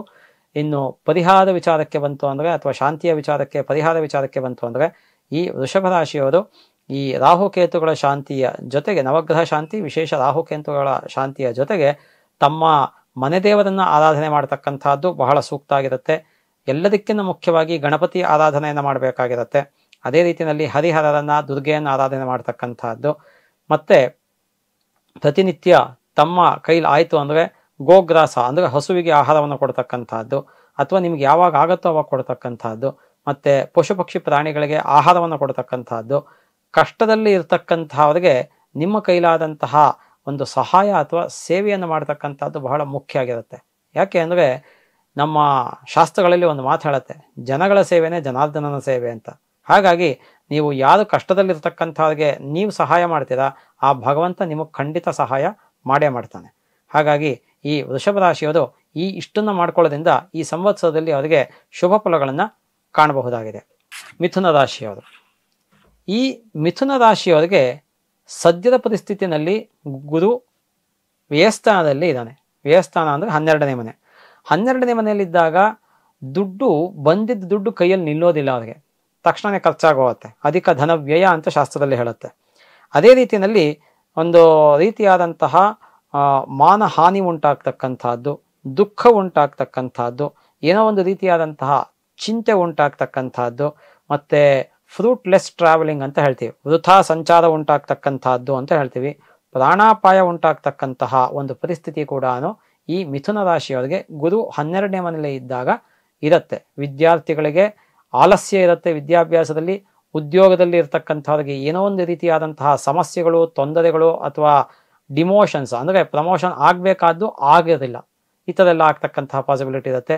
ವ್ಯಾಪಾರ ಮಾಡ್ತಕ್ಕಂಥವ್ರಿಗೆ, ವ್ಯಾಪಾರಸ್ಥರಿಗೆ ಸ್ವಲ್ಪ ವ್ಯಾಪಾರ ಡಲ್ ಆಗ್ತಕ್ಕಂತಹ ಪಾಸಿಬಿಲಿಟಿ ಇರುತ್ತೆ. ಇದೆಲ್ಲವೂ ಕೂಡ ಮೇ 14ರ ತನಕ ಹೀಗೆ ಇರುತ್ತೆ. ಮೇ 14ರ ನಂತರದಲ್ಲಿ ಮಿಥುನ ರಾಶಿಯವರಿಗೆ, ಮಿಥುನ ರಾಶಿಗೆ ಗುರು ಬರ್ತಾನೆ, ಅಂದರೆ ಜನ್ಮರಾಶಿಯಲ್ಲಿ ಗುರು ಇರ್ತಾನೆ. ಅದರಿಂದ ಜನ್ಮನಾಮ ನರೋ ದುಃಖಂ ಅಂತ ಶಾಸ್ತ್ರ ಹೇಳುತ್ತೆ. ಹಾಗಾಗಿ ದುಃಖ ಉಂಟಾಗ್ತಕ್ಕಂಥದ್ದಿದೆ. ಮತ್ತೆ ಶತ್ರುಗಳಿಂದ ತೊಂದರೆ ಉಂಟಾಗ್ತಂಥ, ಕೆಲವು ಸತಿ ಮಿತ್ರರೇ ಶತ್ರುಗಳು ಆಗ್ತಕ್ಕಂತಹ ಒಂದು ಪಾಸಿಬಿಲಿಟಿ ಇರುತ್ತೆ. ಅಥವಾ ವಿನಾಕಾರಣ ಬಂಧು ಮಿತ್ರರಲ್ಲಿ ಮನಸ್ತಾಪಗಳು ಉಂಟಾಗ್ತಕ್ಕಂಥದ್ದು. ಅದೇ ರೀತಿಯಲ್ಲಿ ಅವರಿಗೆ ಪ್ರಾಣಾಪಾಯ ಉಂಟಾಗ್ತಕ್ಕಂಥದ್ದು, ದೈಹಿಕವಾಗಿ ಅಥವಾ ಶಾರೀರಿಕವಾಗಿ ಅನಾರೋಗ್ಯ ಉಂಟಾಗ್ತಕ್ಕಂಥದ್ದು, ಇವೆಲ್ಲವೂ ಕೂಡ ಆಗ್ತಕ್ಕಂತಹ ಒಂದು ಪಾಸಿಬಿಲಿಟಿ ಇರುತ್ತೆ. ಹಾಗಾಗಿ ಈ ಮಿಥುನ ರಾಶಿಯವರಿಗೆ ಈ ವರ್ಷ ಫುಲ್ಲು ಅಂದರೆ 2025 ಸಂವತ್ಸರ ಫುಲ್ಲು ಕೂಡ ಅವರಿಗೆ ಗುರುಬಲ ಅನ್ನೋದು ಇರೋದಿಲ್ಲ. ಆದ್ದರಿಂದ ಬಹಳ ಎಚ್ಚರಿಕೆಯಲ್ಲಿ ವಿದ್ಯಾರ್ಥಿಗಳೇ ಆಗಲಿ, ಉದ್ಯೋಗಿಗಳೇ ಆಗಲಿ, ವ್ಯಾಪಾರಸ್ಥರಾಗಲಿ, ವಯಸ್ಸಾಗಿರ್ತಕ್ಕಂಥವರಾಗಲಿ ತಮ್ಮ ಆರೋಗ್ಯವನ್ನು ಚೆನ್ನಾಗಿ ನೋಡ್ಕೋಬೇಕು. ವಿದ್ಯಾರ್ಥಿಗಳು ವಿದ್ಯಾಭ್ಯಾಸವನ್ನು ಚೆನ್ನಾಗಿ ಮಾಡಬೇಕು. ಇನ್ನು ಶನಿಯ ವಿಚಾರಕ್ಕೆ ನೋಡ್ತಂದ್ರೆ ಮಿಥುನ ರಾಶಿಯವರಿಗೆ ಸದ್ಯದ ಪರಿಸ್ಥಿತಿನಲ್ಲಿ ಮಿಥುನ ರಾಶಿಯವರಿಗೆ 9ನೇ ಸ್ಥಾನದಲ್ಲಿ ಶನಿ ಇದ್ದಾನೆ. 9ನೇ ಸ್ಥಾನದಲ್ಲಿ ಶನಿ ಇತ್ತು ಅಂದರೆ ಯಾವುದೇ ಒಂದು ಧಾರ್ಮಿಕವಾದಂತಹ ಕಾರ್ಯಗಳನ್ನು ಮಾಡಬೇಕು ಅಂದರೆ ಮನಸ್ಸು ಬರೋದಿಲ್ಲ, ಅಥವಾ ಬಂದರೂ ಕೂಡ ಅಡೆತಡೆಗಳು ಉಂಟಾಗ್ತಾ ಇರುತ್ತೆ. ಮತ್ತೆ ಏನೋ ಒಂದು ರೀತಿಯಾದಂತಹ ಆಲಸ್ಯ ಅನ್ನೋದು ಅದರಲ್ಲಿ ಕಾಣಿಸ್ಕೊಂಡಿರುತ್ತೆ. ಅದೇ ರೀತಿಯಲ್ಲಿ ಕೆಲವು ಕೆಟ್ಟ ಕೆಲಸಗಳಲ್ಲಿ ಅವರಿಗೆ ಮನಸ್ಸು ಉಂಟಾಗ್ತಕ್ಕಂಥದ್ದು, ಅದೇ ರೀತಿಯಲ್ಲಿ ಪ್ರಾಣಾಪಾಯ ಉಂಟಾಗ್ತಕ್ಕಂಥದ್ದು, ದೈಹಿಕ ಬಾಧೆಗಳು ಉಂಟಾಗ್ತಕ್ಕಂಥದ್ದು, ನಾನಾ ಕಷ್ಟಗಳನ್ನು ಎದುರಿಸ್ಬೇಕಾಗತ್ತೆ ಮಿಥುನ ರಾಶಿಯವರು. ಯಾಕೆಂದರೆ ಶನಿ ಬಲ ಕೂಡ ಗುರುಬಲ ಇರಲ್ಲ ಅಂತ ಈಗಾಗಲೇ ಹೇಳಿದ್ದೀನಿ. ಶನಿ ಬಲ ಕೂಡ ಸದ್ಯದ ಪರಿಸ್ಥಿತಿಯಲ್ಲಿ ಇರೋದಿಲ್ಲ. ಅದರಿಂದ ಅನಾರೋಗ್ಯ ಉಂಟಾಗ್ತಕ್ಕಂಥದ್ದು, ವೃಥಾ ಸಂಚಾರ ಆಗ್ತಕ್ಕಂಥದ್ದು, ನಿಮ್ಮ ವಸ್ತುಗಳನ್ನು, ಬೆಲೆ ಬಾಳುವ ವಸ್ತುಗಳನ್ನು ಕಳೆದುಕೊಳ್ಳತಕ್ಕಂಥದ್ದು ಅಥವಾ ನಷ್ಟವಾಗ್ತಕ್ಕಂಥದ್ದು ಅಥವಾ ಅವುಗಳಿಗೆ ಹಾನಿ ಉಂಟಾಗ್ತಕ್ಕಂಥದ್ದು ಆಗತ್ತೆ. ಹಾಗಾಗಿ ಈ ಶನಿ ಮಾರ್ಚ್ 29ರ ನಂತರದಲ್ಲಿ ದಶಮ ಸ್ಥಾನಕ್ಕೆ ಬರ್ತಾನೆ. ದಶಮ ಸ್ಥಾನಕ್ಕೆ ಶನಿ ಬಂದಾಗ ಅಲ್ಲೂ ಕೂಡ ಅಧಿಕ ಧನ ವ್ಯಯ ಉಂಟಾಗ್ತಕ್ಕಂಥದ್ದು, ಅನಾರೋಗ್ಯ ಉಂಟಾಗ್ತಕ್ಕಂಥದ್ದು, ಮನೆಯಲ್ಲಿ ಹಿರಿಯರಿಗೆ ಅನಾರೋಗ್ಯ ಉಂಟಾಗ್ತಕ್ಕಂಥದ್ದು, ಅದೇ ರೀತಿಯಲ್ಲಿ ಧಾರ್ಮಿಕ ಕಾರ್ಯಗಳಲ್ಲಿ ವಿಘ್ನ ಉಂಟಾಗ್ತಕ್ಕಂಥದ್ದು. ಆದರೆ ಸ್ಥಾನ ಲಾಭ ಆಗತ್ತೆ, ವಿದ್ಯೆ ಮತ್ತು ಕೀರ್ತಿಯಿಂದ ಲಾಭ ಉಂಟಾಗ್ತಕ್ಕಂಥದ್ದು. ಅದೇ ರೀತಿಯಲ್ಲಿ ಉದ್ಯೋಗದಲ್ಲಿ ಸ್ವಲ್ಪ ಅಂದರೆ ವಿದ್ಯಾರ್ಥಿಗಳಿಗೆ ವಿದ್ಯಾಭ್ಯಾಸದಲ್ಲಿ, ಬೇರೆಯವರಿಗೆ ಉದ್ಯೋಗದಲ್ಲಿ, ವ್ಯಾಪಾರಸ್ಥರಿಗೆ ವ್ಯಾಪಾರದಲ್ಲಿ ಸ್ವಲ್ಪ ಮಟ್ಟಿಗೆ ತೊಂದರೆ ಉಂಟಾಗ್ತಕ್ಕಂಥದ್ದು, ಮತ್ತು ತಂದೆ ತಾಯಿಗಳಿಗೆ ತೀವ್ರ ಅನಾರೋಗ್ಯ ಆಗ್ತಕ್ಕಂತಹ ಪಾಸಿಬಿಲಿಟಿ ಇರುತ್ತೆ. ಅದರಿಂದ ಈ ಶನಿ ಬಲ ಕೂಡ ಮಿಥುನ ರಾಶಿಯವರಿಗೆ ಈ ಒಂದು ಸಂವತ್ಸರದಲ್ಲಿ ಇರೋದಿಲ್ಲ. ಹಾಗಾಗಿ ಗುರು ಶನಿ ಎರಡೂ ಬಲ ಇರೋದಿಲ್ಲ. ಅದನ್ನು ಮಿಥುನ ರಾಶಿಯವರು ಬಹಳ ಎಚ್ಚರಿಕೆಯಿಂದ ಪ್ರತಿದಿನದ ಒಂದು ಜೀವನವನ್ನು ನಡೆಸ್ತಕ್ಕಂಥದ್ದು ಸೂಕ್ತ. ಇಲ್ಲಿ ಯಾವುದೂ ಇವಾಗ ಹೆದರಿಸೋದಕ್ಕೆ ಯಾವುದನ್ನು ಹೇಳ್ತಾ ಇಲ್ಲ. ಈ ಜ್ಯೋತಿಷ್ಯದಲ್ಲಿ ಹೇಳಿರ್ತಕ್ಕಂತಹ ಫಲವನ್ನು ಹೇಳ್ತಾ ಇದ್ದೀನಿ. ನೀವು ಎಚ್ಚರಿಕೆಯಿಂದ ಅಲರ್ಟ್ ಆಗಿದ್ದರೆ ಸಾಕು. ನೀವು ಕಾಶಿಯಸ್ ಆಗಿ ಅಲರ್ಟ್ ಆಗಿತ್ತು ಅಂದರೆ that is more than enough. ಇನ್ನು ರಾಹುವಿನ ಫಲವನ್ನು ನೋಡಿದಾಗ ರಾಹು ದಶಮ ಸ್ಥಾನದಲ್ಲಿ ಇದ್ದಾನೆ. ದಶಮ ಸ್ಥಾನದಲ್ಲಿ ರಾಹು ಇದ್ದಾಗ ಉದ್ಯೋಗದಲ್ಲಿ ಅಂದರೆ ವಿದ್ಯಾರ್ಥಿಗಳಿಗೆ ವಿದ್ಯಾಭ್ಯಾಸದಲ್ಲಿ, ಉದ್ಯೋಗದಲ್ಲಿ ನಡುವಯಸ್ಸಿನವರಿಗೆ ಉದ್ಯೋಗದಲ್ಲಿ ಪ್ರಗತಿ ಉಂಟಾಗ್ತಕ್ಕಂಥದ್ದು, ದ್ರವ್ಯ ನಷ್ಟ ಅನ್ನೋದನ್ನು ಪದೇ ಪದೇ ಹೇಳ್ತಾ ಇದೆ. ಹಾಗಾಗಿ ನಿಮ್ಮ ಬಿಲಾಂಗಿಂಗ್ಸನ್ನು ಚೆನ್ನಾಗಿ ನೋಡ್ಕೊಳ್ಳಿ. ನೀವು ನಿಮ್ಮ ವಸ್ತುಗಳಿಗೆ ನೀವೇ ಜವಾಬ್ದಾರಿಯುತರಾಗಿರ್ತೀರಾದ್ರಿಂದ ಬಹಳ ಎಚ್ಚರಿಕೆಯಿಂದ ಕಾಪಾಡ್ಕೊಳ್ಳೋದು ಸೂಕ್ತ ಆಗಿರುತ್ತೆ. ನೂತನ ಉದ್ಯೋಗವನ್ನು ಅಥವಾ ವ್ಯಾಪಾರವನ್ನು ಮಾಡ್ತಕ್ಕಂತಹ ಒಂದು ಸಮಯ ಆಗಿರುತ್ತೆ ಅದು. ಮತ್ತು ವಿನಾಕಾರಣ ಜನರಲ್ಲಿ ವೈರ ಉಂಟಾಗ್ತಕ್ಕಂತಹ ಒಂದು ಪಾಸಿಬಿಲಿಟಿ ಇರುತ್ತೆ ರಾಹು ದಶಮದಲ್ಲಿ ಇದ್ದಾಗ. ಇದೇ ರಾಹು ಮೇ 18ರ ನಂತರದಲ್ಲಿ ನವಮ ಸ್ಥಾನಕ್ಕೆ ಬರ್ತಾನೆ. ನವಮ ಸ್ಥಾನಕ್ಕೆ ಬಂದಾಗ ಧನನಾಶ ಉಂಟಾಗ್ತಕ್ಕಂಥದ್ದಿದೆ. ಅದೇ ರೀತಿಯಲ್ಲಿ ಮಾನಹಾನಿ ಆಗ್ತಕ್ಕಂಥದ್ದು, ಪ್ರಾಣಾಪಾಯ ಆಗ್ತಕ್ಕಂಥದ್ದು, ಹಿರಿಯರ ಅಂದರೆ ಕುಟುಂಬದಲ್ಲಿ ಹಿರಿಯರ ತೀವ್ರ ಅನಾರೋಗ್ಯ ಅಟ್ ದ ವರ್ಸ್ಟ್ ಕಂಡೀಷನ್ ಮರಣ ಉಂಟಾಗ್ತಕ್ಕಂಥದ್ದು, ಮತ್ತು ಕಾರ್ಯ ನಷ್ಟ, ನೀವು ಯಾವುದೇ ಕಾರ್ಯಕ್ಕೆ ಕೈಗೊಂಡ್ರೂ ಕೂಡ ಅದರೊಳಗೆ ಹಿನ್ನಡೆ ಉಂಟಾಗ್ತಕ್ಕಂಥದ್ದು.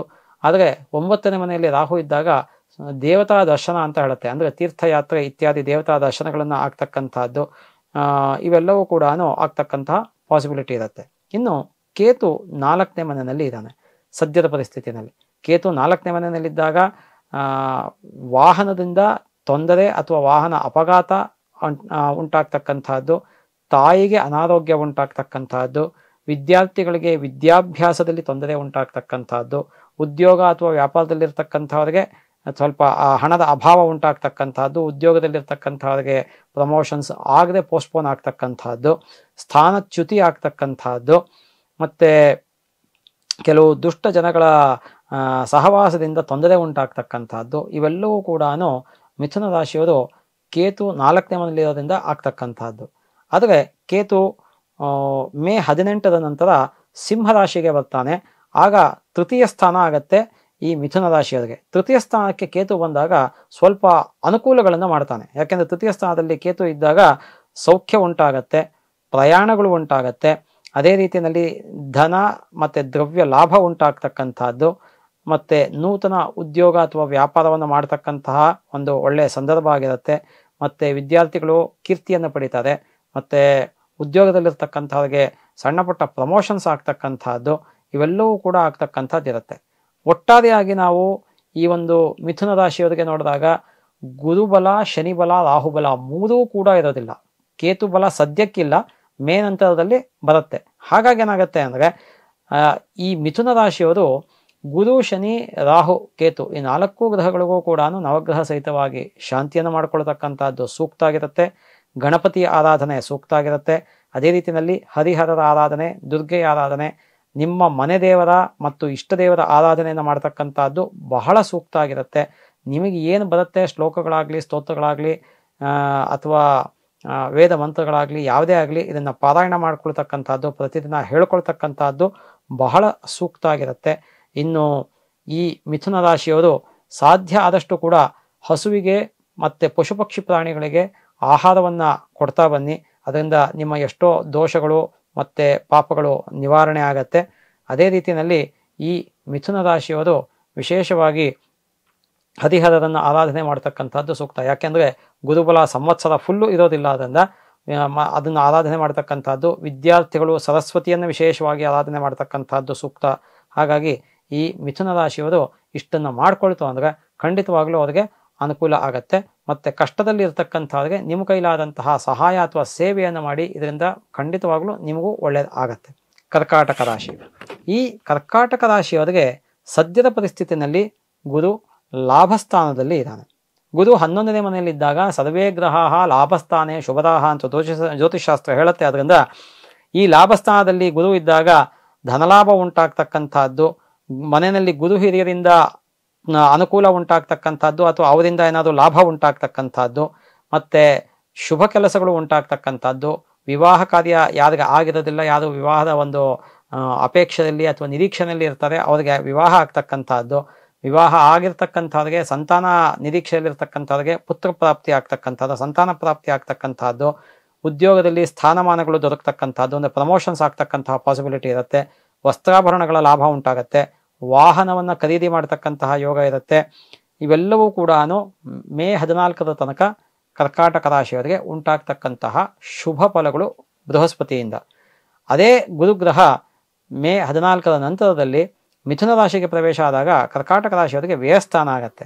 ಈ ವ್ಯಯಸ್ಥಾನಕ್ಕೆ ಬಂದಾಗ ಅಧಿಕ ಧನ ವ್ಯಯ ಉಂಟಾಗ್ತಕ್ಕಂಥದ್ದು, ವಿನಾಕಾರಣ ಬಂಧು ಮಿತ್ರರಲ್ಲಿ ಕಲಹ ಅಥವಾ ಮನಸ್ತಾಪಗಳು ಉಂಟಾಗ್ತಕ್ಕಂಥದ್ದು, ಯತ್ನಿಸಿದ ಕಾರ್ಯಗಳಲ್ಲಿ ಹಿನ್ನಡೆ ಉಂಟಾಗ್ತಕ್ಕಂಥದ್ದು ಅಥವಾ ಅದು ಪೋಸ್ಟ್ಪೋನ್ ಆಗ್ತಕ್ಕಂಥದ್ದು, ಮತ್ತು ದ್ರವ್ಯ ನಷ್ಟ ಉಂಟಾಗ್ತಕ್ಕಂಥದ್ದು, ಪ್ರಾಣಾಪಾಯ ಆಗ್ತಕ್ಕಂತಹ ಒಂದು ಪಾಸಿಬಿಲಿಟಿ ಇರುತ್ತೆ. ಅದರಿಂದ ವಾಹನವನ್ನು ಬಹಳ ಎಚ್ಚರಿಕೆಯಿಂದ ಓಡಿಸ್ತಕ್ಕಂಥದ್ದು ಬಹಳ ಸೂಕ್ತ ಆಗಿರುತ್ತೆ ಈ ಕರ್ಕಾಟಕ ರಾಶಿಯವರು. ಅದೇ ರೀತಿಯಲ್ಲಿ ಶನಿಯ ಬಲಾಬಲಗಳನ್ನು ನೋಡಿದಾಗ ನಾವು ಈ ಶನಿ ಕರ್ಕಾಟಕ ರಾಶಿಯವರಿಗೆ ಸದ್ಯದ ಪರಿಸ್ಥಿತಿಯಲ್ಲಿ ಅಷ್ಟಮದಲ್ಲಿ ಇದ್ದಾನೆ. ಅಷ್ಟಮ ಶನಿ ಯಾವತ್ತೂ ಕೂಡ ಒಳ್ಳೆಯದು ಅಲ್ಲ.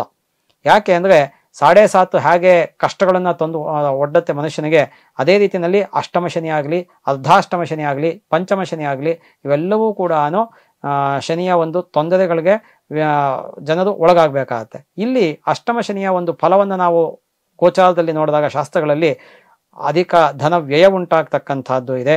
ಅದೇ ರೀತಿಯಲ್ಲಿ ಪಶುನಾಶ ಅಂತ ಹೇಳುತ್ತೆ ಶಾಸ್ತ್ರದಲ್ಲಿ. ಹಳೆ ಕಾಲದಲ್ಲಿ ಶಾಸ್ತ್ರ ಬರೆದಂತಹ ಕಾಲದಲ್ಲಿ ಪಶುನಾಶ ಅಂದರೆ ಪ್ರಾಣಿಗಳು ನಷ್ಟ ಆಗ್ತಾ ಇತ್ತು ವ್ಯಕ್ತಿಗಳಿಗೆ. ಈಗ ಪ್ರಾಣಿಗಳ ಜಾಗದಲ್ಲಿ ವೆಹಿಕಲ್ಸ್ ಬಂದಿದೆ, ಅದರಿಂದ ವೆಹಿಕಲ್ ಆಕ್ಸಿಡೆಂಟ್ಸ್ ಆಗ್ತಕ್ಕಂತಹ ಪಾಸಿಬಿಲಿಟಿ ಇರುತ್ತೆ. ಬಹಳ ಎಚ್ಚರಿಕೆಯಿಂದ ಗಾಡಿಯನ್ನು ಓಡಿಸ್ಬೇಕಾಗತ್ತೆ ಕರ್ಕಾಟಕ ರಾಶಿಯವರು. ಮತ್ತೆ ಸ್ನೇಹನಾಶ ಅಂತ ಹೇಳುತ್ತೆ. ನಿಮ್ಮ ಬಂಧು ಮಿತ್ರರಲ್ಲಿ ವಿನಾಕಾರಣ ಮನಸ್ತಾಪಗಳು, ವೈರ ಉಂಟಾಗ್ತಕ್ಕಂತಹ ಪಾಸಿಬಿಲಿಟಿ ಇರುತ್ತೆ. ಅದೇ ರೀತಿಯಲ್ಲಿ ತಮ್ಮ ಒಂದು ಮಕ್ಕಳು ಯಾವ್ದಿರ್ತದೆ ಅವರಿಗೆ ತೊಂದರೆ ಉಂಟಾಗ್ತಕ್ಕಂತಹ ಪಾಸಿಬಿಲಿಟಿ ಇರುತ್ತೆ. ಪ್ರಾಣಾಪಾಯ ಉಂಟಾಗ್ತಕ್ಕಂತಹ ಒಂದು ಪಾಸಿಬಿಲಿಟಿ ಇರುತ್ತೆ. ನಾನಾ ರೀತಿಯಾದಂತಹ ಕಷ್ಟಗಳು ಮತ್ತೆ ದುಃಖಕರ ಪ್ರಯಾಣ ಅಂತ ಹೇಳುತ್ತೆ. ಯಾವುದೋ ಒಂದು ಬ್ಯಾಡ್ ನ್ಯೂಸ್ ಕೇಳ್ತೀರಾ, ಅದರಿಂದ ಬ್ಯಾಡ್ ನ್ಯೂಸಿಂದ ಯಾವುದೋ ಹುಷಾರಿಲ್ಲ ಸೀರಿಯಸ್ ಅಂದ್ರೆ ಅದಕ್ಕೆ ಓಡಾಡಬೇಕಾಗತ್ತೆ. ಈ ಥರ ಎಲ್ಲ ದುಃಖಕರ ಪ್ರಯಾಣ ಅಂದರೆ ಬಹುಶಃ ಈ ಥರದ್ದಿರುತ್ತೆ. ಈ ಥರದ್ದೆಲ್ಲ ಆಗ್ತಕ್ಕಂತಹ ಒಂದು ಪಾಸಿಬಿಲಿಟಿ ಇರುತ್ತೆ. ವೃಥಾ ಸಂಚಾರ, ಫ್ರೂಟ್ಲೆಸ್ ಟ್ರಾವೆಲಿಂಗ್ ಇರುತ್ತೆ. ಹಾಗಾಗಿ ನಿಮ್ಮ ವಸ್ತುಗಳು ಏನಿರುತ್ತೆ, ಯಾಕೆಂದರೆ ದ್ರವ್ಯ ನಾಶ ಅಂತ ಹೇಳುತ್ತೆ ಶಾಸ್ತ್ರದಲ್ಲಿ, ಅದರಿಂದ ಅದನ್ನು ಬಹಳ ಎಚ್ಚರಿಕೆಯಿಂದ ಕಾಪಾಡ್ಕೋಬೇಕಾಗತ್ತೆ. ಇನ್ನು ಈ ಒಂದು ಶನಿ ಬದಲಾವಣೆ ಆದಮೇಲೆ ಅಂದರೆ ಮಾರ್ಚ್ 29ರ ನಂತರದಲ್ಲಿ 9ನೇ ಸ್ಥಾನಕ್ಕೆ ಬರುತ್ತೆ. 9ನೇ ಸ್ಥಾನಕ್ಕೆ ಬಂದಾಗ ಅಲ್ಲಿ ಧಾರ್ಮಿಕ ಕಾರ್ಯಗಳಲ್ಲಿ ಅನಾಸಕ್ತಿ ಉಂಟಾಗ್ತಕ್ಕಂಥದ್ದು, ಮತ್ತು ಧನಕ್ಕೆ ಕಷ್ಟ ಉಂಟಾಗ್ತಕ್ಕಂಥದ್ದು, ಅನಾರೋಗ್ಯ ಉಂಟಾಗ್ತಕ್ಕಂಥದ್ದು. ಅದೇ ರೀತಿಯಲ್ಲಿ ಈ ಒಂದು ತೀರ್ಥಯಾತ್ರೆ ಮಾಡ್ತಕ್ಕಂತಹ ಒಂದು ಯೋಗ ಇರುತ್ತೆ. ಯಾಕೆಂದರೆ ಶನಿ 9ನೇ ಸ್ಥಾನಕ್ಕೆ ಬಂದಿರ್ತಾನೆ. ಅದರಿಂದ ದೇವತಾ ದರ್ಶನ ಅನ್ನೋದನ್ನು ಹೇಳುತ್ತೆ. ಅಲ್ಲಿ ಆಧ್ಯಾತ್ಮಿಕದಲ್ಲಿ ಕೆಲವು ಸತಿ ಒಲವು ಉಂಟಾಗ್ತಕ್ಕಂಥದ್ದು ಅಥವಾ ಆಸಕ್ತಿ ಉಂಟಾಗ್ತಕ್ಕಂಥದ್ದು ಇವೆಲ್ಲವೂ ಕೂಡ ಉಂಟಾಗತ್ತೆ ಈ ಒಂದು ಕರ್ಕಾಟಕ ರಾಶಿಯವರಿಗೆ. ಇನ್ನು ರಾಹುವಿನ ಫಲವನ್ನು ನೋಡಿದಾಗ ರಾಹು ಸದ್ಯದ ಪರಿಸ್ಥಿತಿಯಲ್ಲಿ 9ನೇ ಸ್ಥಾನದಲ್ಲಿ ಇದ್ದಾನೆ. 9ನೇ ಸ್ಥಾನದಲ್ಲಿ ರಾಹು ಇದ್ದಾಗ ಗೋಚಾರದ ಪ್ರಕಾರ ಧನ ವ್ಯಯ ಉಂಟಾಗ್ತಕ್ಕಂಥದ್ದು, ಮಾನಹಾನಿ ಉಂಟಾಗ್ತಕ್ಕಂಥದ್ದು, ಪ್ರಾಣಾಪಾಯ ಅಂದರೆ ವೆಹಿಕಲನ್ನು ನಿಧಾನವಾಗಿ ಓಡಿಸ್ತಕ್ಕಂಥದ್ದು ಒಳ್ಳೆಯದು. ಮತ್ತು ಮನೆಯಲ್ಲಿ ಹಿರಿಯರಿಗೆ ತೀವ್ರ ಅನಾರೋಗ್ಯ ಅಥವಾ ವರ್ಸ್ಟ್ ಕಂಡೀಷನಲ್ಲಿ ಮರಣ ಉಂಟಾಗ್ತಕ್ಕಂಥದ್ದು, ಯತ್ನಿಸಿದ ಕಾರ್ಯಗಳಲ್ಲಿ ಹಿನ್ನಡೆ ಉಂಟಾಗ್ತಕ್ಕಂಥದ್ದು, ತೀರ್ಥಯಾತ್ರೆ ಉಂಟಾಗ್ತಕ್ಕಂಥದ್ದು, ಇವೆಲ್ಲವೂ ಕೂಡ ಉಂಟಾಗ್ತಕ್ಕಂತಹ ಒಂದು ಪಾಸಿಬಿಲಿಟಿ ಇರುತ್ತೆ. ಆದರೆ ರಾಹು ಮೇ 18ರ ನಂತರದಲ್ಲಿ ಅಷ್ಟಮ ಸ್ಥಾನಕ್ಕೆ ಬರ್ತಾನೆ. ಅಷ್ಟಮ ಸ್ಥಾನಕ್ಕೆ ಬಂದಾಗ ಖಡಾಖಂಡಿತವಾಗಿ ಒಂದು ಚಿಂತೆ ಅಥವಾ ದುಃಖ ಉಂಟಾಗ್ತಕ್ಕಂತಹ ಪಾಸಿಬಿಲಿಟಿ ಇರುತ್ತೆ. ವಾಹನ ಅಪಘಾತಗಳು ಉಂಟಾಗ್ತಕ್ಕಂಥದ್ದು, ಅದೇ ರೀತಿಯಲ್ಲಿ ಅನಾರೋಗ್ಯ ಉಂಟಾಗ್ತಕ್ಕಂಥದ್ದು, ಹಾಗೇನೆ ಧನ ಅಥವಾ ದ್ರವ್ಯ ನಷ್ಟ ಉಂಟಾಗ್ತಕ್ಕಂಥದ್ದು. ಆದರೆ ಆಕಸ್ಮಿಕ ಧನಪ್ರಾಪ್ತಿ ಅಂತ ಕೂಡ ಹೇಳುತ್ತೆ ಶಾಸ್ತ್ರದಲ್ಲಿ. ಹಾಗಾಗಿ ಏನಾಗುತ್ತೆ ಅಂದರೆ ಆಕಸ್ಮಿಕವಾಗಿ ಅನ್ಎಕ್ಸ್ಪೆಕ್ಟೆಡ್ ಆಗಿ ಪ್ರಾಫಿಟ್ಟು ಅಥವಾ ಲಾಭ ಉಂಟಾಗ್ತಕ್ಕಂತಹ ಪಾಸಿಬಿಲಿಟಿ ಕೂಡ ಇರುತ್ತೆ. ಇನ್ನು ಕೇತು ತೃತೀಯ ಸ್ಥಾನದಲ್ಲಿ ಇದ್ದಾನೆ. ಕೇತು ತೃತೀಯದಲ್ಲಿ ಇದ್ದಾಗ ಸೌಖ್ಯ ಉಂಟಾಗತ್ತೆ, ಪ್ರಯಾಣಗಳು ಉಂಟಾಗತ್ತೆ, ಸಣ್ಣ ಪುಟ್ಟ ಪ್ರಯಾಣಗಳು ಉಂಟಾಗತ್ತೆ, ಯತ್ನಿಸಿದ ಕಾರ್ಯಗಳಲ್ಲಿ ಜಯ ಉಂಟಾಗತ್ತೆ. ಸದ್ಯದ ಪರಿಸ್ಥಿತಿಯಲ್ಲಿ ಭೂಮಿಗೆ ಸಂಬಂಧಪಟ್ಟಂತಹ ವಿಚಾರದಲ್ಲಿ ಅನುಕೂಲಗಳು ಉಂಟಾಗ್ತಕ್ಕಂಥದ್ದು ಅಥವಾ ಮುನ್ನಡೆ ಉಂಟಾಗ್ತಕ್ಕಂಥದ್ದು, ದ್ರವ್ಯ ಲಾಭ ಉಂಟಾಗ್ತಕ್ಕಂಥದ್ದು, ನೂತನ ಉದ್ಯೋಗ ಅಥವಾ ವ್ಯಾಪಾರ ಮಾಡಬೇಕು ಅನ್ನೋರಿಗೆ ಅನುಕೂಲ ಆಗ್ತಕ್ಕಂಥದ್ದು, ಕೀರ್ತಿಯನ್ನು ಸಂಪಾದನೆ ಮಾಡ್ತಕ್ಕಂಥದ್ದು, ಪ್ರಮೋಷನ್ಸ್ ಆಗ್ತಕ್ಕಂಥದ್ದು, ಇವೆಲ್ಲವೂ ಕೂಡ ಕೇತು ತೃತೀಯ ಸ್ಥಾನದಲ್ಲಿ ಇದ್ದಾಗ ಆಗೋದು. ಆದರೆ ಕೇತು ಮೇ 18ರ ನಂತರದಲ್ಲಿ 2ನೇ ಮನೆಗೆ ಬರ್ತಾನೆ ಕರ್ಕಾಟಕ ರಾಶಿಯವರಿಗೆ. 2ನೇ ಮನೆಗೆ ಬಂದಾಗ ದ್ವಿತೀಯಂ ಧನವಾಗ್ವಿತ್ತಂ ಕುಟುಂಬಂ ನೇತ್ರ ಸಂಜ್ಞಕಂ ಅಂತ ಶಾಸ್ತ್ರ ಹೇಳುತ್ತೆ. ಅದರಿಂದ ಅಲ್ಲಿ ಧನ ನಷ್ಟ ಉಂಟಾಗ್ತಕ್ಕಂಥದ್ದು, ಮಾತಿನಿಂದ ಕಲಹ ಉಂಟಾಗ್ತಕ್ಕಂಥದ್ದು, ಕಣ್ಣಿನ ಸಮಸ್ಯೆ ಉಂಟಾಗ್ತಕ್ಕಂಥದ್ದು, ಮತ್ತು ವಿನಾಕಾರಣ ಬಂಧು ಮಿತ್ರದಲ್ಲಿ ಅಥವಾ ಜನಗಳಲ್ಲಿ ವೈರ ಉಂಟಾಗ್ತಕ್ಕಂಥದ್ದು, ವಿದ್ಯಾಭ್ಯಾಸದಲ್ಲಿ ತೊಂದರೆ ಉಂಟಾಗ್ತಕ್ಕಂಥದ್ದು, ಇವೆಲ್ಲವೂ ಕೂಡ ಆಗತ್ತೆ. ಹಾಗಾಗಿ ಈ ಒಂದು ಕರ್ಕಾಟಕ ರಾಶಿಯವರು ಒಂದು ಫಲವನ್ನು ನೋಡಿದಾಗ ನಾವು ಸದ್ಯದ ಪರಿಸ್ಥಿತಿಯಲ್ಲಿ ಅವರಿಗೆ ಗುರುಬಲ ಇದೆ, ಅನಂತರದಲ್ಲಿ ಗುರುಬಲ ಇರೋದಿಲ್ಲ, ರಾಹುಬಲ ಇರೋದಿಲ್ಲ, ಕೇತುಬಲ ಇರೋದಿಲ್ಲ. ಶನಿ ಸದ್ಯಕ್ಕೆ ಅಷ್ಟಮದಲ್ಲಿದ್ದಾನೆ. ಮಾರ್ಚ್ 29 ಆದಮೇಲೆ ಶನಿಯಿಂದ ಚೂರು ಒಂದು ರಿಲೀಫ್ ಸಿಗತ್ತೆ ಅವರಿಗೆ. ಯಾಕೆಂದರೆ ಅಷ್ಟಮ ಶನಿಯಿಂದ ಬಿಡುಗಡೆ ಆಗ್ತಾರೆ ಅವರು. ಅದರಿಂದ 9ನೇ ಸ್ಥಾನಕ್ಕೆ ಶನಿ ಬಂದರೂ ಕೂಡ ಸಾಧಾರಣ ಫಲನೇ ಹೇಳಿರೋದು. ಸೊ ಕರ್ಕಾಟಕ ರಾಶಿಯವರಿಗೆ ಈ ಒಂದು ಏಪ್ರಿಲ್ ಮೇ ಕಳೆದ ಮೇಲೆ ಗುರು ಶನಿ ರಾಹುಕೇತುಗಳು 4 ಗ್ರಹಗಳಿಂದ ತೊಂದರೆ ಇರುತ್ತೆ. ಆದ್ದರಿಂದ ವಿಶೇಷವಾಗಿ ಕರ್ಕಾಟಕ ರಾಶಿಯವರು ನವಗ್ರಹ ವಿಶೇಷ ಗುರು ಶನಿ ರಾಹುಕೇತುಗಳ ಶಾಂತಿಯನ್ನು ಮಾಡ್ಕೊಳ್ತಕ್ಕಂಥದ್ದು, ಗಣಪತಿಯ ಆರಾಧನೆಯನ್ನು ಮಾಡ್ತಕ್ಕಂಥದ್ದು, ಹರಿಹರರ ಆರಾಧನೆಯನ್ನು ಮಾಡ್ತಕ್ಕಂಥದ್ದು, ದುರ್ಗೆಯ ಆರಾಧನೆಯನ್ನು ಮಾಡ್ತಕ್ಕಂಥದ್ದು, ನಿಮ್ಮ ಮನೆ ದೇವರ ಮತ್ತು ಇಷ್ಟ ದೇವರ ಆರಾಧನೆಯನ್ನು ಮಾಡತಕ್ಕಂಥದ್ದು, ಹಸುವಿಗೆ ಪಶುಪಕ್ಷಿ ಪ್ರಾಣಿಗಳಿಗೆ ಆಹಾರವನ್ನು ಕೊಡ್ತಕ್ಕಂಥದ್ದು, ಕಷ್ಟದಲ್ಲಿ ಇರ್ತಕ್ಕಂತಹ ಜನಗಳಿಗೆ ನಿಮ್ಮ ಕೈಲಾದಂತಹ ಸಹಾಯ ಸೇವೆಯನ್ನು ಮಾಡತಕ್ಕಂಥದ್ದು ಬಹಳ ಸೂಕ್ತ ಆಗಿರುತ್ತೆ. ನಿಮಗೆ ಯಾವ ಒಂದು ಮಂತ್ರ ಆಗಲಿ, ಶ್ಲೋಕ ಆಗಲಿ, ಸ್ತೋತ್ರ ಆಗಲಿ ಬರುತ್ತೆ, ಅದನ್ನು ಶ್ರದ್ಧೆಯಿಂದ ಪಾರಾಯಣ ಮಾಡಿ ಬೆಳಗಿನ ಕಾಲದಲ್ಲಿ, ಯಾವತ್ತು ಪ್ರಾತಃ ಕಾಲದಲ್ಲಿ ಮಾಡಬೇಕು. ಸಾಮಾನ್ಯ ಎಷ್ಟೋ ಜನ ಏಳೋದೇ 7 ಗಂಟೆ 8 ಗಂಟೆ ಮೇಲೆ ಎದ್ದು 10 ಗಂಟೆ 11 ಗಂಟೆ ಮೇಲೆ ಮಾಡಕ್ಕೆ ಹೋಗ್ತಾರೆ.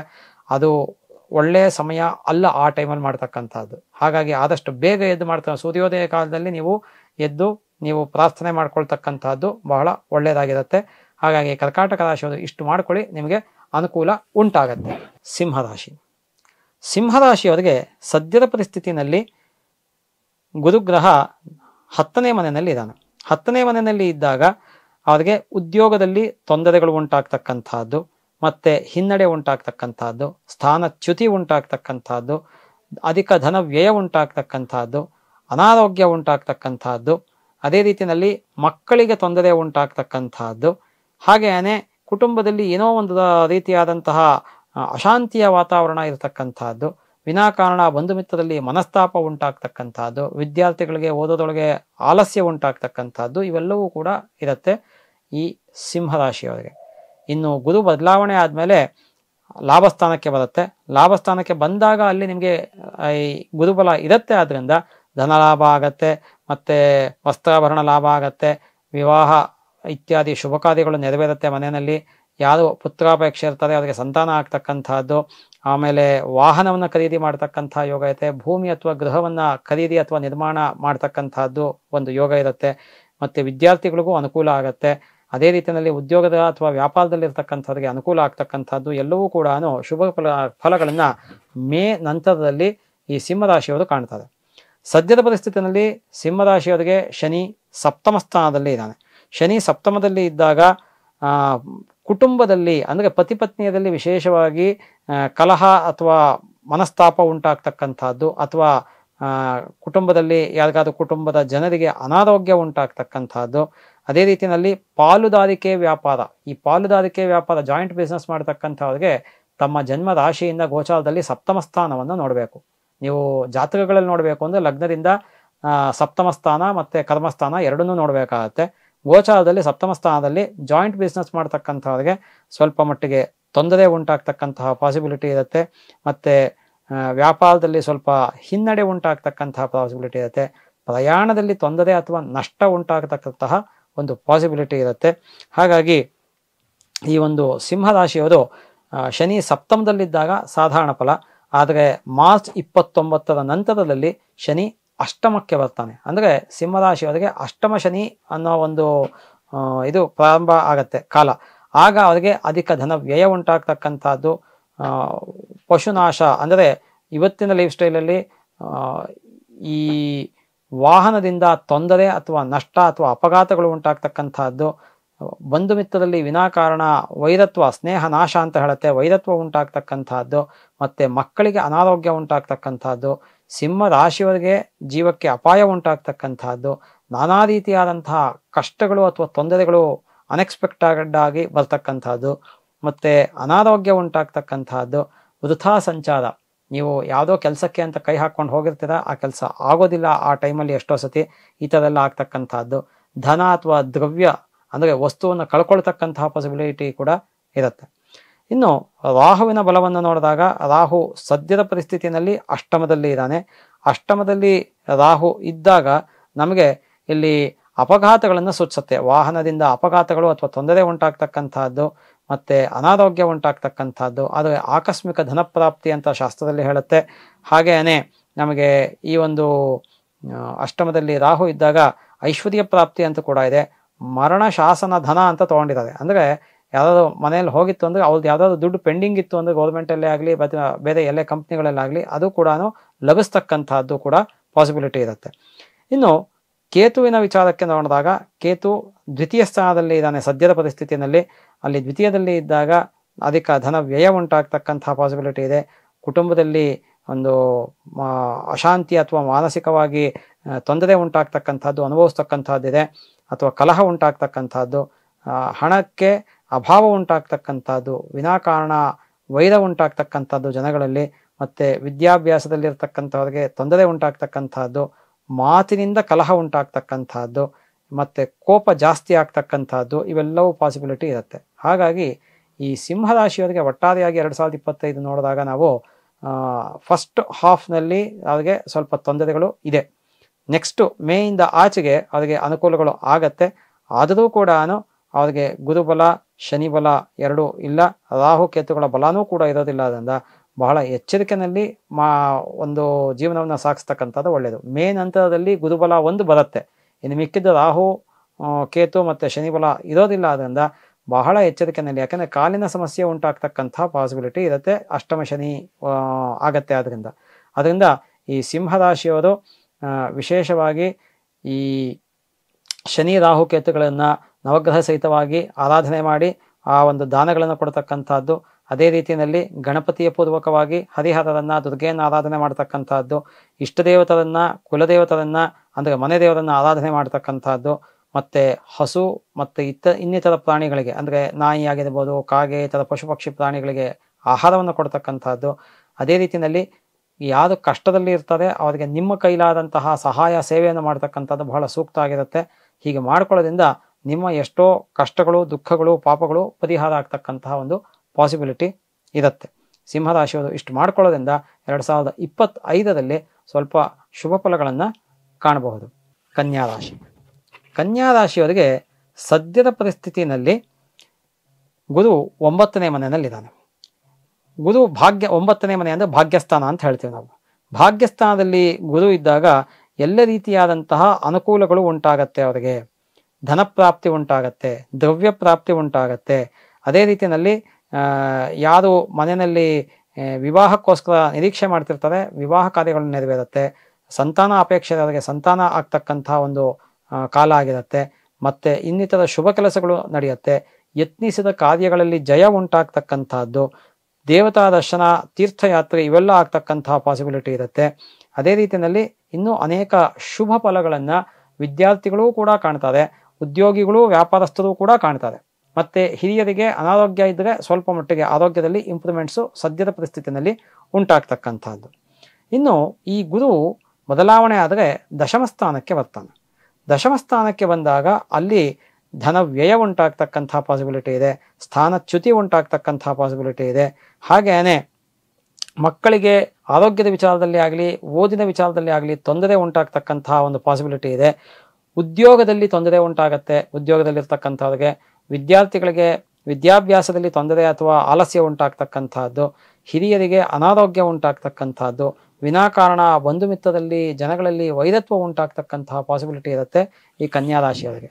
ಇನ್ನು ಈ ಶನಿಯ ಬಲಾಬಲಗಳನ್ನು ನೋಡಿದಾಗ ಶನಿ ಸದ್ಯದ ಪರಿಸ್ಥಿತಿಯಲ್ಲಿ ಷಷ್ಠ ಸ್ಥಾನದಲ್ಲಿ ಅಂದರೆ 6ನೇ ಮನೆಯಲ್ಲಿ ಇದ್ದಾನೆ. ಅದರಿಂದ 6ನೇ ಮನೆಯಲ್ಲಿದ್ದಾಗ ಅವರಿಗೆ ಅನೇಕ ಕೆಲಸಗಳು ಸ್ಮೂತಾಗಿ ನಡ್ಕೊಂಡು ಹೋಗ್ತಾ ಇರುತ್ತೆ ಸದ್ಯದ ಪರಿಸ್ಥಿತಿಯಲ್ಲಿ. ಯಾಕೆಂದರೆ ಅಡ್ಮಿನಿಸ್ಟ್ರೇಷನ್ ಸೈಡ್ ಏನಿರುತ್ತೆ ಅದೆಲ್ಲ ಸ್ವಲ್ಪ ಚೆನ್ನಾಗಿ ನಡ್ಕೊಂಡು ಹೋಗ್ತಾ ಇರುತ್ತೆ.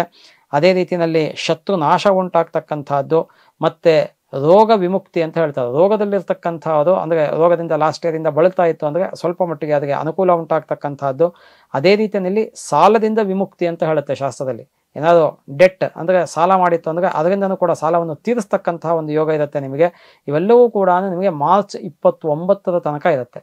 ಮಾರ್ಚ್ 29 ಆದಮೇಲೆ ಶನಿ ಸಪ್ತಮಕ್ಕೆ ಬರ್ತಾನೆ. ಸಪ್ತಮಕ್ಕೆ ಬಂದಾಗ ಕುಟುಂಬದಲ್ಲಿ ಮನಸ್ತಾಪ ಅಥವಾ ಕಲಹ ಉಂಟಾಗ್ತಕ್ಕಂಥದ್ದು, ಪತಿ ಅಥವಾ ಪತ್ನಿಗೆ ಅನಾರೋಗ್ಯ ಉಂಟಾಗ್ತಕ್ಕಂಥದ್ದು, ಪ್ರಯಾಣದಲ್ಲಿ ತೊಂದರೆ ಆಗ್ತಕ್ಕಂಥದ್ದು, ಮತ್ತು ವ್ಯಾಪಾರದಲ್ಲಿ ಹಿನ್ನಡೆ ಅಥವಾ ನಷ್ಟ ಉಂಟಾಗ್ತಕ್ಕಂಥದ್ದು, ಏನೋ ಒಂದು ರೀತಿಯಾದಂತಹ ದುಃಖ ಅಥವಾ ಭಯ ಉಂಟಾಗ್ತಕ್ಕಂತಹ ಪಾಸಿಬಿಲಿಟಿ ಈ ಕನ್ಯಾ ರಾಶಿಯವರಿಗೆ ಇರುತ್ತೆ. ಇನ್ನು ಪಾಲುದಾರಿಕೆ ವ್ಯಾಪಾರದಲ್ಲೂ ಕೂಡ ಶನಿ ಸಪ್ತಮಕ್ಕೆ ಬಂದಾಗ ಜಾಯಿಂಟ್ ಬಿಸ್ನೆಸ್ಸನ್ನು ಗೋಚಾರದಲ್ಲಿ ನೋಡಬೇಕಾಗತ್ತೆ. ಅದರಿಂದ ಈ ಜಾಯಿಂಟ್ ಬಿಸ್ನೆಸ್ ಮಾಡ್ತಕ್ಕಂಥದ್ದು ನೀವು ಸ್ವಲ್ಪ ಎಚ್ಚರಿಕೆಯಲ್ಲಿರ್ತಕ್ಕಂಥದ್ದು ಸೂಕ್ತ. ರಾಹುವಿನ ಬಲವನ್ನು ನೋಡಿದಾಗ ರಾಹು ಸದ್ಯದ ಪರಿಸ್ಥಿತಿಯಲ್ಲಿ ಸಪ್ತಮದಲ್ಲಿ ಇದ್ದಾನೆ. ರಾಹು ಸಪ್ತಮದಲ್ಲಿ ಇದ್ದಾಗ ದಾಂಪತ್ಯದಲ್ಲಿ ವಿರಸ ಉಂಟಾಗ್ತಕ್ಕಂತಹ ಪಾಸಿಬಿಲಿಟಿ ಇದೆ, ಧನ ನಷ್ಟ ಆಗ್ತಕ್ಕಂಥದ್ದು, ಸ್ಥಾನಚ್ಯುತಿ ಉಂಟಾಗತಕ್ಕಂಥದ್ದು, ಮತ್ತು ವಿನಾಕಾರಣ ಜನಗಳಲ್ಲಿ ಬಂಧು ಮಿತ್ರದಲ್ಲಿ ಮನಸ್ತಾಪ ಅಥವಾ ಕಲಹ ಉಂಟಾಗ್ತಕ್ಕಂಥದ್ದು, ಪ್ರಯಾಣದಲ್ಲಿ ತೊಂದರೆ ಉಂಟಾಗ್ತಕ್ಕಂಥದ್ದು, ಏನೋ ಒಂದು ರೀತಿಯಾದಂತಹ ಚಿಂತೆ, ಶೋಕ ಅಥವಾ ಭಯ ಉಂಟಾಗ್ತಕ್ಕಂತಹ ಪಾಸಿಬಿಲಿಟಿ ಇರುತ್ತೆ. ಇದೇ ರಾಹು ಮೇ 18 ನಂತರದಲ್ಲಿ ಷಷ್ಠ ಸ್ಥಾನಕ್ಕೆ ಬರ್ತಾನೆ. 6ನೇ ಮನೆಗೆ ಬಂದಾಗ ಸುಮಾರು ಶುಭ ಫಲಗಳನ್ನು ಶಾಸ್ತ್ರದಲ್ಲಿ ಹೇಳಿದೆ. ಹಾಗಾಗಿ ಧನಲಾಭ ಉಂಟಾಗತ್ತೆ, ಅವರಿಗೆ ಶತ್ರು ನಾಶ ಆಗ್ತಕ್ಕಂತಹದ್ದು, ಸೌಖ್ಯ ಉಂಟಾಗತ್ತೆ, ಮತ್ತೆ ವಿದ್ಯಾರ್ಥಿಗಳಿಗೆ ಮತ್ತೆ ಉದ್ಯೋಗ ವ್ಯಾಪಾರಸ್ಥರಿಗೆ ಪ್ರಗತಿ ಉಂಟಾಗ್ತಕ್ಕಂತಹದ್ದು, ಮತ್ತೆ ಯತ್ನಿಸಿದ ಕಾರ್ಯಗಳಲ್ಲಿ ಜಯ ಉಂಟಾಗ್ತಕ್ಕಂತಹದ್ದು, ಧನ ಅಥವಾ ದ್ರವ್ಯ ಲಾಭ ಉಂಟಾಗ್ತಕ್ಕಂಥದ್ದು, ಹೀಗೆ ಎಲ್ಲವನ್ನೂ ಕೂಡ ಪಡೀತಕ್ಕಂತಹ ಪಾಸಿಬಿಲಿಟಿ ಇದೆ. ಇನ್ನು ಕೇತುವನ್ನು ನೋಡಿದಾಗ ಕೇತು ಜನ್ಮ ರಾಶಿನಲ್ಲೇ ಇದ್ದಾನೆ, ಆದ್ದರಿಂದ ಶಾರೀರಿಕ ಪೀಡೆ ಅಂತ ಹೇಳ್ತೀವಿ. ಸಾಮಾನ್ಯವಾಗಿ ದೇಹದ ಭಾಗಗಳಿಗೆ, ದೇಹದ ಅಂಗಾಂಗಗಳಿಗೆ ತೊಂದರೆ ಉಂಟಾಗ್ತಕ್ಕಂಥದ್ದು, ಬಾಧೆ ಉಂಟಾಗ್ತಕ್ಕಂಥದ್ದು, ಕಾಲಿಗಾಗ್ಲಿ, ಕಣ್ಣಿಗಾಗ್ಲಿ, ಪಾದಕ್ಕಾಗ್ಲಿ ಇವೆಲ್ಲ ತೊಂದರೆ ಉಂಟಾಗ್ತಕ್ಕಂತಹ ಪಾಸಿಬಿಲಿಟಿ ಇರುತ್ತೆ. ಉದ್ಯೋಗದಲ್ಲಿ ಸ್ವಲ್ಪ ತೊಂದರೆ ಉಂಟಾಗ್ತಕ್ಕಂತಹ ಪಾಸಿಬಿಲಿಟಿ ಇರುತ್ತೆ. ಅದೇ ರೀತಿಯಲ್ಲಿ ನರಗಳ ಬಾಧೆ ಅನ್ನೋದನ್ನ ಹೇಳುತ್ತೆ ಶಾಸ್ತ್ರದಲ್ಲಿ. ಕೇತು ಈ ಒಂದು ಜನ್ಮ ರಾಶಿನಲ್ಲಿ ಇದ್ದಾಗ ನರಗಳ ಬಾಧೆ ಅನ್ನೋದನ್ನ ಹೇಳುತ್ತೆ. ದೇಹಕ್ಕೆ ಸ್ವಲ್ಪ ಮಟ್ಟಿಗೆ ಕಷ್ಟ ಉಂಟಾಗ್ತಕ್ಕಂತಹದ್ದು, ಮತ್ತೆ ಅನಾರೋಗ್ಯ ಉಂಟಾಗ್ತಕ್ಕಂತಹದ್ದು, ಮತ್ತೆ ಅಧಿಕ ಧನ ವ್ಯಯ ಉಂಟಾಗ್ತಕ್ಕಂತಹ ಪಾಸಿಬಿಲಿಟಿ, ವೃಥಾ ಅಲೆದಾಟ ಕೂಡ ಆಗತ್ತೆ. ಇನ್ನು ಈ ಕೇತು ಮೇ 18ರ ನಂತರದಲ್ಲಿ ವ್ಯಯಸ್ಥಾನಕ್ಕೆ ಬರ್ತಾನೆ. ವ್ಯಯಸ್ಥಾನಕ್ಕೆ ಬಂದಾಗ ಆ ವ್ಯಯಸ್ಥಾನ ಅಂದ್ರೆ ಯಾವಾಗಲೂ ಅರ್ಥ ಮಾಡ್ಕೊಂಬಿಡಿ, ಅಲ್ಲಿ ಒಂದಲ್ಲ ಒಂದು ಖರ್ಚು ಅನ್ನೋದನ್ನ ಸೂಚಿಸುತ್ತೆ. ಅನ್ವಾಂಟೆಡ್ ಅಂಡ್ ಅನ್ಎಕ್ಸ್ಪೆಕ್ಟೆಡ್ ಎಕ್ಸ್ಪೆಂಡಿಚರ್ಸ್ ಆಗ್ತಕ್ಕಂತಹದ್ದೇ ನಿಮ್ಮ ಜನ್ಮ ರಾಶಿ ಕುಂಡಲಿನಲ್ಲಾಗ್ಲಿ ಗೋಚಾರದಲ್ಲಾಗ್ಲಿ ಗ್ರಹಗಳು ಸಾಮಾನ್ಯವಾಗಿ ಶುಕ್ರ ಒಂದು ಗೋಚಾರದಲ್ಲಿ ಬಿಟ್ಟು ಇನ್ನೆಲ್ಲ ಗ್ರಹಗಳು 12ನೇ ಮನೆಯಲ್ಲಿ ಅಧಿಕ ಧನ ವ್ಯಯವನ್ನು ಉಂಟು ಮಾಡ್ತಾರೆ, ವೃಥಾ ಅಲೆದಾಟವನ್ನು ಉಂಟು ಮಾಡ್ತಾರೆ.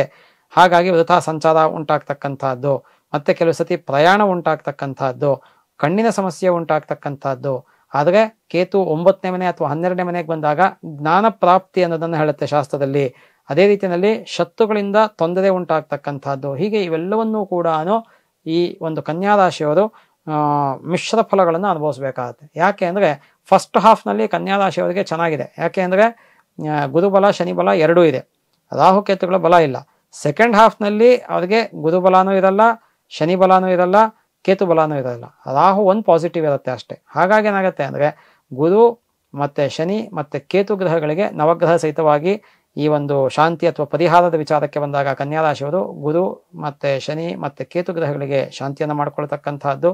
ಅದೇ ರೀತಿಯಲ್ಲಿ ಈ ಕನ್ಯಾ ರಾಶಿಯವರು ಗಣಪತಿಯ ಆರಾಧನೆಯನ್ನು ಮೊದಲು ಮಾಡಿ ತದನಂತರದಲ್ಲಿ ಹರಿಹರರನ್ನ ದುರ್ಗೆಯನ್ನು ಆರಾಧನೆ ಮಾಡ್ತಕ್ಕಂತಹದ್ದು, ಅವಂತರ ಹಸುವಿಗೆ ಪಶು ಪಕ್ಷಿ ಪ್ರಾಣಿಗಳಿಗೆ ಆಹಾರವನ್ನು ಕೊಡ್ತಕ್ಕಂತಹದ್ದು, ಕಷ್ಟದಲ್ಲಿ ಇರ್ತಕ್ಕಂಥವ್ರಿಗೆ ಬಡವರಿಗೆ ನಿಮ್ಮ ಕೈಲಾದಂತಹ ಸಹಾಯ ಸೇವೆಯನ್ನು ಮಾಡ್ತಕ್ಕಂಥದ್ದು ಬಹಳ ಸೂಕ್ತ ಆಗಿರುತ್ತೆ. ಹೀಗೆ ಮಾಡೋದ್ರಿಂದ ಕನ್ಯಾ ರಾಶಿಯವರು ಉತ್ತರದ ಭಾಗದಲ್ಲಿ ಅಂದರೆ ಫಸ್ಟ್ ಹಾಫ್ ಅಲ್ಲ ಸೆಕೆಂಡ್ ಹಾಫ್ನಲ್ಲಿ ಸ್ವಲ್ಪ ಅನುಕೂಲತೆಗಳನ್ನು ಕಾಣಬಹುದಾಗಿದೆ. ತುಲಾರಾಶಿ, ಈ ತುಲಾರಾಶಿಯವರಿಗೆ ಸದ್ಯದ ಪರಿಸ್ಥಿತಿಯಲ್ಲಿ ಗುರು ಅಷ್ಟಮದಲ್ಲಿ ಇದ್ದಾನೆ. ಇನ್ನು 5 ತಿಂಗಳುಗಳ ಕಾಲ ಅಷ್ಟಮದಲ್ಲಿ ಇರ್ತಾನೆ. ಆದ್ದರಿಂದ ಅಲ್ಲಿ ಅಧಿಕ ಧನ ವ್ಯಯ ಉಂಟಾಗ್ತಕ್ಕಂತಹದ್ದು, ಪ್ರಾಣಾಪಾಯ ಉಂಟಾಗ್ತಕ್ಕಂತಹದ್ದು, ವೃಥಾ ಸಂಚಾರ ಫ್ರೂಟ್ಲೆಸ್ ಟ್ರಾವೆಲಿಂಗ್ ಉಂಟಾಗ್ತಕ್ಕಂತಹದ್ದು, ಅದೇ ರೀತಿಯಲ್ಲಿ ಬಂಧನ ಉಂಟಾಗ್ತಕ್ಕಂತಹ ಯೋಗ ಅಂತ ಹೇಳುತ್ತೆ. ಯಾವುದೇ ಗ್ರಹ ಅಷ್ಟಮ ಸ್ಥಾನಕ್ಕೆ ಬಂದಾಗ ನಿಮ್ಮ ಜಾತಕಗಳಲ್ಲಿ ಆಗಲಿ ಗೋಚಾರದಲ್ಲಿ ಆಗಲಿ ಶುಭ ಫಲವನ್ನು ಕೊಡೋದಿಲ್ಲ. ಗೋಚಾರದಲ್ಲಿ ಎಕ್ಸೆಪ್ಟ್ ಬುಧ ಅಂಡ್ ಶುಕ್ರ. ಬುಧ ಮತ್ತೆ ಶುಕ್ರ 2 ಗ್ರಹಗಳು ಮಾತ್ರ ಅಷ್ಟಮ ಸ್ಥಾನದಲ್ಲಿ ಶುಭ ಫಲವನ್ನು ಗೋಚಾರದಲ್ಲಿ ಕೊಡುತ್ತೆ. ಅದು ಬಿಟ್ಟರೆ ಇನ್ಯಾವ ಗ್ರಹನೂ ಕೂಡ ಅಷ್ಟಮ ಸ್ಥಾನದಲ್ಲಿ ಶುಭ ಫಲವನ್ನು ಕೊಡೋದಿಲ್ಲ. ಹಾಗಾಗಿ ಅಷ್ಟಮ ಸ್ಥಾನ ದುಸ್ಥಾನಗಳು ಅಂತ ನಾವು ಕರಿತೀವಿ ಜ್ಯೋತಿಷ್ಯದಲ್ಲಿ. ಷಷ್ಟಾಷ್ಟ ದ್ವಾದಶ ಅಂತ ತ್ರಿಕ ಅಂತ ಕರಿತೀವಿ ಅದನ್ನ. ತ್ರಿಕ ಅಂದ್ರೆ 3 ಸ್ಥಾನಗಳು ಅನ್ನೋ ಅರ್ಥ. ಯಾವ್ಯಾವುದು ಅಂದ್ರೆ ಲಗ್ನದಿಂದ ಅಥವಾ ಜನ್ಮ ರಾಶಿಯಿಂದ 6, 8, 12ನೇ ಸ್ಥಾನಗಳು. ಎಲ್ಲದಕ್ಕಿಂತ 8ನೇ ಸ್ಥಾನದಲ್ಲಿ ಚಿಂತೆ ಜಾಸ್ತಿ, ದುಃಖ ಜಾಸ್ತಿ, ವೃಥಾ ಅಲೆದಾಟಗಳು ಜಾಸ್ತಿ ಇರುತ್ತೆ. ಹಾಗಾಗಿ ಅಷ್ಟಮದಲ್ಲಿ ಗುರು ಇದ್ದಾಗ ವಿದ್ಯಾಭ್ಯಾಸದಲ್ಲಿ ತೊಂದರೆ ವಿದ್ಯಾರ್ಥಿಗಳಿಗಾಗತ್ತೆ, ಉದ್ಯೋಗದಲ್ಲಿರ್ತಕ್ಕಂಥವ್ರಿಗೆ ಉದ್ಯೋಗದಲ್ಲಿ ತೊಂದರೆ ಆಗತ್ತೆ, ವ್ಯಾಪಾರದಲ್ಲಿರ್ತಕ್ಕಂಥವ್ರಿಗೆ ವ್ಯಾಪಾರದಲ್ಲಿ ಹಿನ್ನಡೆ ಅಥವಾ ಲಾಸ್ ಆಗ್ತಕ್ಕಂಥದ್ದು, ಅದೇ ರೀತಿಯಲ್ಲಿ ಧನ ಅಥವಾ ದ್ರವ್ಯ ನಷ್ಟ ಉಂಟಾಗ್ತಕ್ಕಂಥದ್ದು, ವಿನಾಕಾರಣ ಬಂಧು ಮಿತ್ರರಲ್ಲಿ ಮನಸ್ತಾಪಗಳು ಉಂಟಾಗ್ತಕ್ಕಂಥದ್ದು, ವಾಹನ ಅಪಘಾತಗಳು ಉಂಟಾಗ್ತಕ್ಕಂಥದ್ದು, ಪ್ರಾಣಾಪಾಯ ಉಂಟಾಗ್ತಕ್ಕಂಥದ್ದು, ಇವೆಲ್ಲವೂ ಕೂಡ ಅನುಭವಿಸ್ಬೇಕಾಗತ್ತೆ ತುಲಾರಾಶಿಯವರು ಮೇ ತನಕ. ಮೇ ನಂತರದಲ್ಲಿ ಅವರಿಗೆ ಗುರು 9ನೇ ಮನೆಗೆ ಬರ್ತಾನೆ. 9ನೇ ಮನೆಗೆ ಬಂದಾಗ ಖಂಡಿತವಾಗ್ಲೂ ಅನುಕೂಲ ಆಗತ್ತೆ ಅವ್ರಿಗೆ. ಮೇ ನಂತರದಲ್ಲಿ ಅಂದ್ರೆ ಜೂನಿಂದ ಆಚೆಗೆ ಅವರಿಗೆ ಅನುಕೂಲ ಆಗ್ತಾ ಹೋಗುತ್ತೆ, ಧನಲಾಭ ಆಗತ್ತೆ, ಮನೆಯಲ್ಲಿ ಶುಭ ಕೆಲಸಗಳಾಗತ್ತೆ, ಮತ್ತೆ ವಿವಾಹ ಅಪೇಕ್ಷೆಯವರಿಗೆ ವಿವಾಹ ಆಗ್ತಕ್ಕಂಥದ್ದು, ಅಥವಾ ಸಂತಾನ ನಿರೀಕ್ಷೆಯಲ್ಲಿರೋರಿಗೆ ಸಂತಾನ ಆಗ್ತಕ್ಕಂಥದ್ದು, ವಿದ್ಯಾರ್ಥಿಗಳಿಗೆ ವಿದ್ಯಾಭ್ಯಾಸದಲ್ಲಿ ಅನುಕೂಲ ಉಂಟಾಗ್ತಕ್ಕಂಥದ್ದು, ಯಾರು ಉದ್ಯೋಗದಲ್ಲಿರ್ತಾರೆ ಅವರಿಗೆ ಪ್ರಮೋಷನ್ಸು ಅಥವಾ ಇನ್ಕ್ರಿಮೆಂಟ್ಸ್ ಆಗ್ತಕ್ಕಂಥದ್ದು, ವ್ಯಾಪಾರದಲ್ಲಿ ಇರ್ತಕ್ಕಂಥವ್ರಿಗೆ ವ್ಯಾಪಾರದಲ್ಲಿ ಅನುಕೂಲ ಉಂಟಾಗ್ತಕ್ಕಂಥದ್ದು, ಹಾಗೇನೆ ವಸ್ತ್ರಾಭರಣಗಳ ಲಾಭ ಉಂಟಾಗ್ತಕ್ಕಂಥದ್ದು, ವಾಹನವನ್ನು ಖರೀದಿ ಮಾಡುವಂತಹ ಪ್ಲಾನ್ಸ್ ಇದ್ರೆ ಆ ವಾಹನ ಖರೀದಿ ಮಾಡೋದಕ್ಕೆ ಒಳ್ಳೆಯ ಸಂದರ್ಭ ಆಗಿರುತ್ತೆ ಅದು.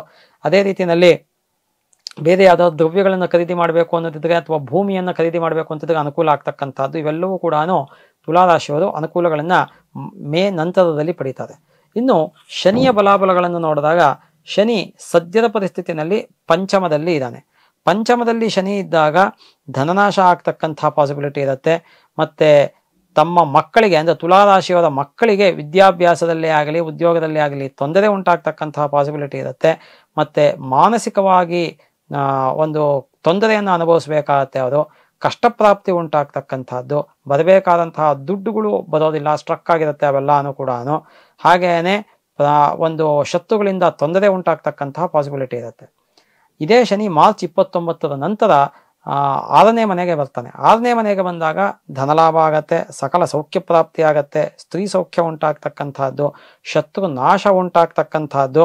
ಅದೇ ರೀತಿಯಲ್ಲಿ ಅವರಿಗೆ ಸಾಲದಿಂದ ಅಥವಾ ರೋಗದಿಂದ ವಿಮುಕ್ತಿಯನ್ನ ಪಡೀತಕ್ಕಂಥದ್ದು ಇವೆಲ್ಲವೂ ಕೂಡ ಉಂಟಾಗ್ತಕ್ಕಂಥ, ಸೇವಕದಿಂದ ಲಾಭ ಉಂಟಾಗ್ತಕ್ಕಂಥದ್ದು. ಹೀಗೆ ಎಲ್ಲವನ್ನೂ ಕೂಡ ಶುಭ ಫಲಗಳನ್ನ ತುಲಾರಾಶಿಯವರು ಶನಿಯಿಂದ ಮಾರ್ಚ್ ನಂತರದಲ್ಲಿ ಅಂದರೆ ಏಪ್ರಿಲಿಂದ ಪಡೀತಾರೆ.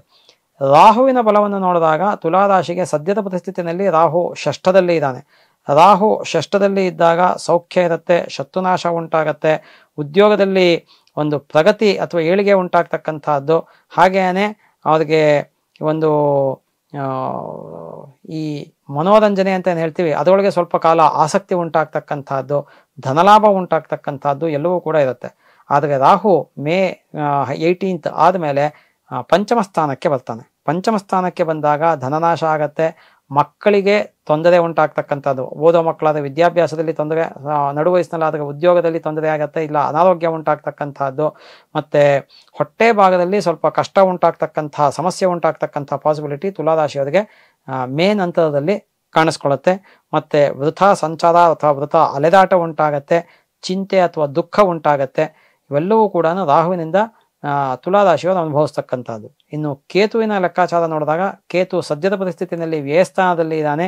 ವ್ಯಯಸ್ಥಾನದಲ್ಲಿ ಕೇತು ಇದ್ದಾಗ ಅಧಿಕ ಧನ ವ್ಯಯ ಉಂಟಾಗ್ತಕ್ಕಂಥದ್ದು, ಮತ್ತೆ ಯತ್ನಿಸಿದ ಕಾರ್ಯಗಳಲ್ಲಿ ತೊಂದರೆ ಅಥವಾ ಹಿನ್ನಡೆ ಉಂಟಾಗ್ತಕ್ಕಂಥದ್ದು, ಪ್ರಾಣಾಪಾಯ ಉಂಟಾಗ್ತಕ್ಕಂಥದ್ದು, ಶತ್ರುಗಳಿಂದ ಪೀಡೆ ಉಂಟಾಗ್ತಕ್ಕಂಥದ್ದು, ಕಾಲಿನ ಸಮಸ್ಯೆ ಅಥವಾ ವಿಶೇಷವಾಗಿ ಪಾದದ ಸಮಸ್ಯೆ ಉಂಟಾಗ್ತಕ್ಕಂಥದ್ದು, ಹಾಗೇನೆ ಜ್ಞಾನ ಪ್ರಾಪ್ತಿ ಆಗ್ತಕ್ಕಂಥ ಯೋಗ ಕೂಡ ಇರುತ್ತೆ. ಇನ್ನು ಕೇತು ಮೇ 18 ನಂತರ ಲಾಭಸ್ಥಾನಕ್ಕೆ ಬರ್ತಾನೆ. ಅದರಿಂದ ಅಲ್ಲಿ ಅಧಿಕ ಧನಲಾಭ ಉಂಟಾಗ್ತಕ್ಕಂಥ ಪಾಸಿಬಿಲಿಟಿ ಇದೆ. ಮತ್ತೆ ಸೌಖ್ಯವನ್ನು ಪಡೀತಾರೆ ಅವರು. ಹಾಗೇನೆ ದ್ರವ್ಯ ಲಾಭ ಉಂಟಾಗ್ತಕ್ಕಂಥದ್ದು, ಮತ್ತೆ ಕೀರ್ತಿಯನ್ನು ಪಡೀತಕ್ಕಂಥದ್ದು, ವಿದ್ಯಾರ್ಥಿಗಳಿಗೂ ಕೂಡ ಸ್ವಲ್ಪ ಮಟ್ಟಿಗೆ ಅನುಕೂಲ ಉಂಟಾಗ್ತಕ್ಕಂಥದ್ದು. ಇವೆಲ್ಲವೂ ಕೂಡ ಈ ತುಲಾರಾಶಿಯವರು ಕೇತುವಿನಿಂದ ಪಡೀತಕ್ಕಂಥದ್ದು. ಹಾಗಾಗಿ ತುಲಾರಾಶಿಯವರಿಗೆ ಈ ವರ್ಷ ಶುಭಾಶುಭ ಮಿಶ್ರ ಫಲಗಳು ಇದೆ ಅನ್ನೋದನ್ನು ಹೇಳ್ಬೋದು. ಯಾಕೆಂದ್ರೆ ಫಸ್ಟ್ ಹಾಫಲ್ಲಿ ಗುರುಬಲ ಇಲ್ಲ, ಸೆಕೆಂಡ್ ಹಾಫಲ್ಲಿ ಗುರುಬಲ ಬರುತ್ತೆ, ಮತ್ತೆ ಸೆಕೆಂಡ್ ಹಾಫಲ್ಲಿ ಶನಿ ಬಲ ಕೂಡ ಬರುತ್ತೆ, ರಾಹುವಿನ ಬಲ ಕೂಡ ಈಗ ಸದ್ಯಕ್ಕಿದೆ, ಆಮೇಲೆ ಇರೋದಿಲ್ಲ. ಹಾಗಾಗಿ ಈ ರಾಹುಕೇತುಗಳಿಗೆ ಮತ್ತೆ ಸದ್ಯಕ್ಕೆ ಮೇ ಒಳಗೆ ನೀವು ಈ ಗುರು ಶನಿ ರಾಹುಕೇತುಗಳಿಗೆ ಶಾಂತಿಯನ್ನ ನವಗ್ರಹ ಪೂರ್ವಕವಾಗಿ ಮಾಡ್ಕೊಳ್ತಕ್ಕಂಥದ್ದು. ಅದೇ ರೀತಿಯಲ್ಲಿ ನೀವು ಗಣಪತಿಯ ಆರಾಧನೆಯನ್ನ, ಹರಿಹರರ ಆರಾಧನೆಯನ್ನ, ದುರ್ಗೆಯ ಆರಾಧನೆಯನ್ನ ಮಾಡ್ತಕ್ಕಂಥದ್ದು, ನಿಮಗೆ ಏನು ಶ್ಲೋಕ ಸ್ತೋತ್ರಗಳು ಬರುತ್ತೆ ಅದನ್ನು ಹೇಳ್ಕೊಳ್ತಕ್ಕಂಥದ್ದು, ಹಸುವಿಗೆ ಪಶುಪಕ್ಷಿ ಪ್ರಾಣಿಗಳಿಗೆ ಆಹಾರವನ್ನು ಕೊಡ್ತಕ್ಕಂಥದ್ದು. ಅದೇ ರೀತಿಯಲ್ಲಿ ನೀವು ಈ ಒಂದು ಯಾರು ಕಷ್ಟದಲ್ಲಿ ಇರ್ತಾರೆ ಅಥವಾ ಬಡವರು ಇರ್ತಾರೆ ಅದಕ್ಕೆ ಕೈಲಾದಂತಹ ಸಹಾಯವನ್ನು ಮಾಡ್ತಕ್ಕಂಥದ್ದು ಬಹಳ ಸೂಕ್ತ ಆಗಿರುತ್ತೆ. ಇದಿಷ್ಟನ್ನು ನೀವು ಮಾಡ್ಕೊಳ್ಳೋದ್ರಿಂದ ನಿಮಗೆ ತಕ್ಕ ಮಟ್ಟಿಗೆ ಅನುಕೂಲಗಳು ಉಂಟಾಗತ್ತೆ. ವೃಶ್ಚಿಕ ರಾಶಿ. ವೃಶ್ಚಿಕ ರಾಶಿಯವರಿಗೆ ಸದ್ಯದ ಪರಿಸ್ಥಿತಿಯಲ್ಲಿ ಗುರು ಸಪ್ತಮದಲ್ಲಿ ಇದ್ದಾನೆ. ಗುರು ಸಪ್ತಮದಲ್ಲಿ ಇದ್ದಾಗ ಸತ್ಕಾರ್ಯಗಳು ಉಂಟಾಗತ್ತೆ ಮನೆಯಲ್ಲಿ ಅಂತ ಹೇಳುತ್ತೆ ಶಾಸ್ತ್ರದಲ್ಲಿ. ಸ್ತ್ರೀ ಸೌಖ್ಯ ಉಂಟಾಗತ್ತೆ, ಶುಭ ಕೆಲಸಗಳು ಉಂಟಾಗತ್ತೆ ಮನೆಯಲ್ಲಿ, ಮತ್ತೆ ವಾಹನ ಲಾಭ ಮತ್ತೆ ಧನ ಅಥವಾ ದ್ರವ್ಯ ಲಾಭ ಕೂಡ ಉಂಟಾಗ್ತಕ್ಕಂಥದ್ದು, ವಸ್ತ್ರಾಭರಣ ಲಾಭ ಉಂಟಾಗ್ತಕ್ಕಂಥದ್ದು, ವಿದ್ಯಾರ್ಥಿಗಳಿಗೆ ವಿದ್ಯಾಭ್ಯಾಸದಲ್ಲಿ ಅನುಕೂಲ ಉಂಟಾಗತ್ತೆ. ಹಾಗೇನೆ ಉದ್ಯೋಗದಲ್ಲಿರ್ತಕ್ಕಂಥವ್ರಿಗೆ ನೌಕರಿನಲ್ಲಿ ಬಡ್ತಿ ಅಂದರೆ ಪ್ರಮೋಷನ್ ಅಥವಾ ಇನ್ಕ್ರಿಮೆಂಟ್ ಸಿಗ್ತಕ್ಕಂಥದ್ದು, ವ್ಯಾಪಾರಸ್ಥರಿಗೆ ಅನುಕೂಲ ಆಗ್ತಕ್ಕಂಥದ್ದು, ಲಾಭ ಹೆಚ್ಚು ಆಗ್ತಕ್ಕಂಥದ್ದು ಎಲ್ಲ ಕೂಡ ಇರುತ್ತೆ. ಇದು ಮೇ 18 ನಂತರದಲ್ಲಿ ಗುರು ಅಷ್ಟಮ ಸ್ಥಾನಕ್ಕೆ ಬರ್ತಾನೆ ವೃಶ್ಚಿಕ ರಾಶಿಯವರಿಗೆ. ಅಷ್ಟಮಕ್ಕೆ ಬಂದಾಗ ಧನ ವ್ಯಯ ಅಥವಾ ಧನ ನಷ್ಟ ಉಂಟಾಗತ್ತಾ, ಮತ್ತೆ ಪ್ರಾಣಾಪಾಯ ಉಂಟಾಗ್ತಕ್ಕಂಥದ್ದು, ವೃಥಾ ಸಂಚಾರ ಉಂಟಾಗ್ತಕ್ಕಂಥದ್ದು, ಮತ್ತೆ ವಿನಾಕಾರಣ ಬಂಧು ಮಿತ್ರರಲ್ಲಿ ಮನಸ್ತಾಪ ಅಥವಾ ಕಲಹ ಉಂಟಾಗ್ತಕ್ಕಂಥದ್ದು, ಕೆಲವು ಅಶುಭ ಘಟನೆಗಳು ನಡೀತಕ್ಕಂಥದ್ದು ಮನೆಯಲ್ಲಿ, ಮತ್ತು ಅನಾರೋಗ್ಯ ಉಂಟಾಗ್ತಕ್ಕಂಥದ್ದು, ನಾನಾ ಕಷ್ಟಗಳಿಂದ ದುಃಖ ಉಂಟಾಗ್ತಕ್ಕಂಥದ್ದು, ಇವೆಲ್ಲವೂ ಕೂಡ ಉಂಟಾಗ್ತಕ್ಕಂತಹ ಪಾಸಿಬಿಲಿಟಿ ಇದೆ ವೃಶ್ಚಿಕ ರಾಶಿಯವರಿಗೆ. ಉದ್ಯೋಗದಲ್ಲಿರ್ತಕ್ಕಂಥದ್ದು ಸ್ಥಾನಚ್ಯುತಿ ಆಗ್ತಕ್ಕಂಥದ್ದು, ಸ್ಥಾನಕ್ಕೆ ತೊಂದರೆ ಉಂಟಾಗ್ತಕ್ಕಂತಹ ಪಾಸಿಬಿಲಿಟಿ ಕೂಡ ಇರುತ್ತೆ. ಇನ್ನು ಶನಿಯ ಬಲಾಬಲಗಳನ್ನು ವೃಶ್ಚಿಕ ರಾಶಿಯವರಿಗೆ ನೋಡಿದಾಗ, ಸದ್ಯದ ಪರಿಸ್ಥಿತಿಯಲ್ಲಿ ವೃಶ್ಚಿಕ ರಾಶಿಯವರಿಗೆ ಶನಿ 4ನೇ ಮನೆಯಲ್ಲಿದ್ದಾನೆ. 4ನೇ ಮನೆಯಲ್ಲಿದ್ದಾಗ ಅವರಿಗೆ ಅಧಿಕ ಧನ ನಷ್ಟ ಉಂಟಾಗ್ತಕ್ಕಂಥದ್ದು, ಮತ್ತು ಈ ಒಂದು ವಾಹನದಿಂದ ತೊಂದರೆ ಅಥವಾ ಅಪಘಾತಗಳು ಅಥವಾ ನಷ್ಟ ಉಂಟಾಗ್ತಕ್ಕಂಥದ್ದು, ಈ ವೃಶ್ಚಿಕ ರಾಶಿಯವರ ತಾಯಿಗೆ ತೀವ್ರ ಅನಾರೋಗ್ಯ ಅಥವಾ ನಿಧನ ಉಂಟಾಗ್ತಕ್ಕಂಥದ್ದು, ವಿದ್ಯಾಭ್ಯಾಸದಲ್ಲಿ ತೊಂದರೆ ಉಂಟಾಗ್ತಕ್ಕಂಥದ್ದು ವಿದ್ಯಾರ್ಥಿಗಳಿಗೆ, ಹಾಗೆಯೇ ಶತ್ರುಗಳಿಂದ ತೊಂದರೆ ಉಂಟಾಗ್ತಕ್ಕಂಥದ್ದು, ಶತ್ರುಗಳು ವೃದ್ಧಿ ಆಗ್ತಕ್ಕಂಥದ್ದು, ಇವೆಲ್ಲವೂ ಕೂಡ ಇರುತ್ತೆ. ಇನ್ನು ಈ ಶನಿ ಪಂಚಮ ಸ್ಥಾನಕ್ಕೆ ಬರ್ತಾನೆ ಮಾರ್ಚ್ 29ರ ನಂತರ. ಮಾರ್ಚ್ 29 ಆದಮೇಲೆ ಶನಿ ಪಂಚಮ ಶನಿ ಬಂದಾಗ ಅಲ್ಲೂ ಕೂಡ ಅಧಿಕ ಧನ ವ್ಯಯ ಉಂಟಾಗ್ತಕ್ಕಂಥದ್ದು, ಮತ್ತು ಮಕ್ಕಳಿಗೆ ತೊಂದರೆ ಉಂಟಾಗ್ತಕ್ಕಂಥದ್ದು, ಮಾನಸಿಕ ಪೀಡೆ ಉಂಟಾಗ್ತಕ್ಕಂಥದ್ದು, ವಿನಾಕಾರಣ ಅಲೆದಾಟ ಅಥವಾ ಫ್ರೂಟ್ಲೆಸ್ ಟ್ರಾವೆಲಿಂಗ್ ಉಂಟಾಗ್ತಕ್ಕಂಥದ್ದು, ಅನ್ವಾಂಟೆಡ್ ಆ್ಯಂಡ್ ಅನ್ಎಕ್ಸ್ಪೆಕ್ಟೆಡ್ ಎಕ್ಸ್ಪೆಂಡಿಚರ್ಸ್ ಆಗ್ತಕ್ಕಂಥದ್ದು, ಕಷ್ಟಪ್ರಾಪ್ತಿ ಉಂಟಾಗ್ತಕ್ಕಂಥದ್ದು, ಮತ್ತು ಶತ್ರುಗಳು ಜಾಸ್ತಿಯಾಗಿ ಶತ್ರುಗಳಿಂದ ತೊಂದರೆ ಉಂಟಾಗ್ತಕ್ಕಂಥದ್ದು, ಇವೆಲ್ಲವೂ ಕೂಡ ಅನುಭವಿಸಬೇಕಾಗತ್ತೆ. ಇನ್ನು ಈ ವೃಶ್ಚಿಕ ರಾಶಿಯವರಿಗೆ ಸದ್ಯದ ಪರಿಸ್ಥಿತಿಯಲ್ಲಿ ರಾಹು ಪಂಚಮದಲ್ಲಿದ್ದಾನೆ. ರಾಹು 5ನೇ ಮನೆಯಲ್ಲಿದ್ದಾಗ ಧನವ್ಯಯ ಅಂತ ಹೇಳುತ್ತೆ, ಮಕ್ಕಳಿಗೆ ತೊಂದರೆ ಅಂತ ಹೇಳುತ್ತೆ, ಹೊಟ್ಟೆ ಭಾಗದಲ್ಲಿ ಸಮಸ್ಯೆ ಅಂತ ಹೇಳುತ್ತೆ, ಹಾಗೆಯೇ ಶಾರೀರಿಕವಾಗಿ ಕಷ್ಟವನ್ನು ಅನುಭವಿಸಬೇಕಾಗತ್ತೆ, ಮತ್ತು ಹಣದ ವಿಚಾರದಲ್ಲೂ ಕೂಡ ಕಷ್ಟ ಉಂಟಾಗ್ತಕ್ಕಂಥದ್ದು, ದುಃಖ ಭಯ ಅಥವಾ ಚಿಂತೆ ಉಂಟಾಗ್ತಕ್ಕಂಥದ್ದು, ಎಕ್ಸಾಮ್ ಟೈಮಲ್ಲಿ ಮಕ್ಕಳುಗಳಿಗೆ ಅನಾರೋಗ್ಯ ಉಂಟಾಗ್ತಕ್ಕಂಥದ್ದು ಅಥವಾ ಆಲಸ್ಯದಿಂದ ಹಿನ್ನಡೆ ಉಂಟಾಗ್ತಕ್ಕಂಥದ್ದು, ಇವೆಲ್ಲವೂ ಕೂಡ ಆಗುತ್ತೆ. ಇನ್ನು ಈ ರಾಹು ಮೇನಲ್ಲಿ 4ನೇ ಸ್ಥಾನಕ್ಕೆ ಬರ್ತಾನೆ. 4ನೇ ಸ್ಥಾನಕ್ಕೆ ಬಂದಾಗ ಅಲ್ಲೂ ಕೂಡ ಅಷ್ಟೇ ಧನವ್ಯಯ ಆಗತ್ತೆ, ವಿದ್ಯಾಭ್ಯಾಸದಲ್ಲಿ ತೊಂದರೆ ಉಂಟಾಗ್ತಕ್ಕಂಥದ್ದು, ಸ್ಥಾನಚ್ಯುತಿ ಆಗ್ತಕ್ಕಂಥದ್ದು, ಮತ್ತು ವಾಹನದಿಂದ ತೊಂದರೆ ಅಥವಾ ಅಪಘಾತ ಉಂಟಾಗ್ತಕ್ಕಂಥದ್ದು, ವಿನಾಕಾರಣ ಜನಗಳಲ್ಲಿ ಬಂಧು ಮಿತ್ರರಲ್ಲಿ ವೈರ ಉಂಟಾಗ್ತಕ್ಕಂಥದ್ದು, ಎಲ್ಲವೂ ಕೂಡ ಈ ವೃಶ್ಚಿಕ ರಾಶಿಯವರು ಅನುಭವಿಸಬೇಕಾಗತ್ತೆ. ಇನ್ನು ಕೇತುವಿನ ಲೆಕ್ಕಾಚಾರ ನೋಡಿದಾಗ ಸದ್ಯದ ಪರಿಸ್ಥಿತಿಯಲ್ಲಿ ಕೇತು ಲಾಭಸ್ಥಾನದಲ್ಲಿ ಇದ್ದಾನೆ. ಕೇತು ಲಾಭದಲ್ಲಿ ಇದ್ದಾಗ ಧನಲಾಭ ಆಗತ್ತೆ, ಸಕಲ ಸೌಭಾಗ್ಯಗಳು ಉಂಟಾಗ್ತಕ್ಕಂಥದ್ದು, ಸಂತಾನಕ್ಕೆ ಅಂದರೆ ಮಕ್ಕಳಿಗೆ ಸ್ವಲ್ಪ ಮಟ್ಟಿಗೆ ಅನಾರೋಗ್ಯ ಉಂಟಾಗ್ತಕ್ಕಂಥದ್ದು, ದ್ರವ್ಯ ಲಾಭ ಉಂಟಾಗ್ತಕ್ಕಂಥದ್ದು, ಮತ್ತು ಲಾಭಸ್ಥಾನದಲ್ಲಿ ಕೇತು ಇದ್ದಾಗ ಭೂಮಿಗೆ ಸಂಬಂಧಪಟ್ಟಂತಹ ವಿಚಾರದಲ್ಲಿ ಸ್ವಲ್ಪ ಮಟ್ಟಿಗೆ ಅನುಕೂಲ ಉಂಟಾಗ್ತಕ್ಕಂಥದ್ದು, ಇವೆಲ್ಲವೂ ಕೂಡ ಆಗುತ್ತೆ. ಆದರೆ ಕೇತು ಮೇನಲ್ಲಿ ದಶಮ ಸ್ಥಾನಕ್ಕೆ ಬರ್ತಾನೆ. ದಶಮಕ್ಕೆ ಬಂದಾಗ ಅಲ್ಲಿ ಸ್ವಲ್ಪ ಮಟ್ಟಿಗೆ ಲಾಭ ಏನೋ ಆಗತ್ತೆ, ಆದರೆ ಸ್ಥಾನಚ್ಯುತಿನೂ ಆಗತ್ತೆ, ವೃತ್ತಿಯಲ್ಲಿ ಬದಲಾವಣೆ ಅಂತ ಹೇಳುತ್ತೆ ಶಾಸ್ತ್ರದಲ್ಲಿ. ಹಾಗಾಗಿ ವೃತ್ತಿಯಲ್ಲಿ ಬದಲಾವಣೆ ಉಂಟಾಗ್ತಕ್ಕಂಥದ್ದು ಅಂದರೆ ಚೇಂಜ್ ಆಗುತ್ತೆ ಏನೋ ಒಂದು ಅನ್ನೋದು. ದ್ರವ್ಯ ನಷ್ಟ ಅಂತ ಹೇಳುತ್ತೆ. ನಿಮ್ಮ ಬಿಲಾಂಗಿಂಗ್ಸನ್ನು ಬಹಳ ಎಚ್ಚರಿಕೆಯಿಂದ ಕಾಪಾಡ್ಕೋಬೇಕಾಗತ್ತೆ. ನೀವು ಚಿಂತೆ ಅಥವಾ ದುಃಖ ಉಂಟಾಗ್ತಕ್ಕಂತಹ ಒಂದು ಪಾಸಿಬಿಲಿಟಿ ಇರುತ್ತೆ. ಹಾಗಾಗಿ ಈ ವೃಶ್ಚಿಕ ರಾಶಿಯವರಿಗೆ ಗುರುಬಲ ಸದ್ಯಕ್ಕೆ ಮೇ ತನಕ ಇರುತ್ತೆ, ಅದರಿಂದ ಹಾಗೋ ನಡ್ಕೊಂಡು ಹೋಗುತ್ತೆ. ಗುರುಬಲ ಒಂದ್ಸತಿ ಹೋದ್ಮೇಲೆ ನಿಮಗೆ ಗುರುಬಲಾನೂ ಇರೋದಿಲ್ಲ, ಶನಿ ಬಲಾನೂ ಇರೋದಿಲ್ಲ, ರಾಹುವಿನ ಬಲಾನೂ ಇರಲ್ಲ, ಕೇತುವಿನ ಬಲಾನೂ ಇರಲ್ಲ. ಹಾಗಾಗಿ ವೃಶ್ಚಿಕ ರಾಶಿಯವರು ಮೇ ನಂತರದಲ್ಲಿ ಬಹಳ ಎಚ್ಚರಿಕೆಯಲ್ಲಿ ಇರತಕ್ಕಂಥದ್ದು ಸೂಕ್ತ. ಈ ಪರಿಹಾರ ಅಥವಾ ಶಾಂತಿಯ ವಿಚಾರಕ್ಕೆ ಬಂದಾಗ ಈ ವೃಶ್ಚಿಕ ರಾಶಿಯವರು ಮುಖ್ಯವಾಗಿ 4 ಗ್ರಹಗಳಿಗೆ ನೀವು ಶಾಂತಿಯನ್ನು ನವಗ್ರಹ ಪೂರ್ವಕವಾಗಿ ಮಾಡ್ತಕ್ಕಂಥದ್ದು, ಗಣಪತಿಯ ಆರಾಧನೆಯ ಪೂರ್ವಕವಾಗಿ ಹರಿಹರರನ್ನು ದುರ್ಗೆಯನ್ನು ಆರಾಧನೆ ಮಾಡ್ತಕ್ಕಂಥದ್ದು, ಅದೇ ರೀತಿಯಲ್ಲಿ ಹಸುವಿಗೆ ಪಶು ಪಕ್ಷಿ ಪ್ರಾಣಿಗಳಿಗೆ ಆಹಾರವನ್ನು ಕೊಡ್ತಕ್ಕಂಥದ್ದು, ಯಾರು ಕಷ್ಟದಲ್ಲಿ ಅಥವಾ ಬಡವರ ಇರ್ತಾರೆ ಅಂಥವ್ರಿಗೆ ನಿಮ್ಮ ಕೈಲಾದಂತಹ ಸಹಾಯ ಅಥವಾ ಸೇವೆಯನ್ನು ಮಾಡ್ತಕ್ಕಂಥದ್ದು, ಇವೆಲ್ಲವನ್ನು ಮಾಡಿ ದೇವತಾ ದರ್ಶನ ತೀರ್ಥಕ್ಷೇತ್ರ ದರ್ಶನವನ್ನು ಮಾಡ್ತಕ್ಕಂಥದ್ದು ಬಹಳ ಸೂಕ್ತ ಆಗಿರುತ್ತೆ. ಧನಸ್ಸು ರಾಶಿ. ಈ ಧನಸ್ಸು ರಾಶಿಯವರಿಗೆ ಸದ್ಯದ ಪರಿಸ್ಥಿತಿಯಲ್ಲಿ ಗುರು ಷಷ್ಠದಲ್ಲಿ ಇದ್ದಾನೆ. ಆದ್ದರಿಂದ ಏನೋ ಒಂದು ರೀತಿಯಾದಂತಹ ಅನಾರೋಗ್ಯ ಅನ್ನೋದು ಕಾಡ್ತಾ ಇರುತ್ತೆ, ಮತ್ತು ಧನ ವ್ಯಯ ಉಂಟಾಗ್ತಕ್ಕಂಥದ್ದು, ಶತ್ರುಗಳಿಂದ ತೊಂದರೆ ಉಂಟಾಗ್ತಕ್ಕಂಥದ್ದು, ಮಾನಹಾನಿ ಉಂಟಾಗ್ತಕ್ಕಂಥದ್ದು, ವೃಥಾ ಸಂಚಾರ ಉಂಟಾಗ್ತಕ್ಕಂಥದ್ದು, ಇವೆಲ್ಲವೂ ಕೂಡ ಆಗತ್ತೆ. ಮತ್ತು ವಿನಾಕಾರಣ ಬಂಧು ಮಿತ್ರದಲ್ಲಿ ಮನಸ್ತಾಪಗಳು ಉಂಟಾಗ್ತಕ್ಕಂಥದ್ದು, ಇವೆಲ್ಲವೂ ಕೂಡ ಇರುತ್ತೆ. ಆದರೆ ಗುರು ಬದಲಾವಣೆ ಆದಮೇಲೆ ಗುರು ಸಪ್ತಮಕ್ಕೆ ಬರ್ತಾನೆ ಮೇನಲ್ಲಿ. ಆ ಸಪ್ತಮಕ್ಕೆ ಬಂದಾಗ ಅಧಿಕ ಧನಲಾಭ ಆಗತ್ತೆ, ಮನೆಯಲ್ಲಿ ಶುಭ ಕೆಲಸಗಳಾಗತ್ತೆ, ಅದೇ ರೀತಿಯಲ್ಲಿ ವಿವಾಹ ನಿರೀಕ್ಷೆಯಲ್ಲಿರೋರಿಗೆ ವಿವಾಹ ಅಥವಾ ಸಂತಾನ ನಿರೀಕ್ಷೆಯಲ್ಲಿರೋರಿಗೆ ಸಂತಾನ, ವಿದ್ಯಾರ್ಥಿಗಳಿಗೆ ವಿದ್ಯಾಭ್ಯಾಸದಲ್ಲಿ ಅನುಕೂಲ ಆಗತ್ತೆ, ಮುನ್ನಡೆ ಆಗತ್ತೆ, ಉದ್ಯೋಗದಲ್ಲಿರ್ತಕ್ಕಂಥವ್ರಿಗೆ ಪ್ರಮೋಷನ್ಸು ಅಥವಾ ಇನ್ಕ್ರಿಮೆಂಟ್ ಆಗತ್ತೆ, ವ್ಯಾಪಾರದಲ್ಲಿರ್ತಕ್ಕಂಥವ್ರಿಗೆ ಅನುಕೂಲ ಆಗತ್ತೆ, ವಯಸ್ಸಾಗಿರ್ತಕ್ಕಂಥವ್ರಿಗೆ ಆರೋಗ್ಯದಲ್ಲಿ ಇಂಪ್ರೂವ್ಮೆಂಟ್ಸ್ ಆಗತ್ತೆ, ಇವೆಲ್ಲವೂ ಕೂಡ ಆಗ್ತಕ್ಕಂಥದ್ದು. ವಸ್ತ್ರಾಭರಣ ಲಾಭಗಳು ಉಂಟಾಗ್ತಕ್ಕಂಥದ್ದು, ಧನ ಅಥವಾ ದ್ರವ್ಯ ಲಾಭ ಉಂಟಾಗ್ತಕ್ಕಂಥದ್ದು, ಮತ್ತೆ ವಾಹನವನ್ನು ಖರೀದಿ ಮಾಡ್ತಕ್ಕಂತಹ ಯೋಗ ಇರುತ್ತೆ, ಭೂಮಿ ಅಥವಾ ಗ್ರಹದ ಒಂದು ಖರೀದಿ ಅಥವಾ ಅದರ ಒಂದು ಆಲ್ಟ್ರೇಷನ್ಸ್ ಮಾಡ್ತಕ್ಕಂತಹ ಯೋಗ ಇರುತ್ತೆ. ಹಾಗಾಗಿ ಗುರುಬಲ ಅನ್ನೋದು ಈ ಒಂದು ಧನುರಾಶಿಯವರಿಗೆ ಮೇ ನಂತರದಲ್ಲಿ ಬರುತ್ತೆ.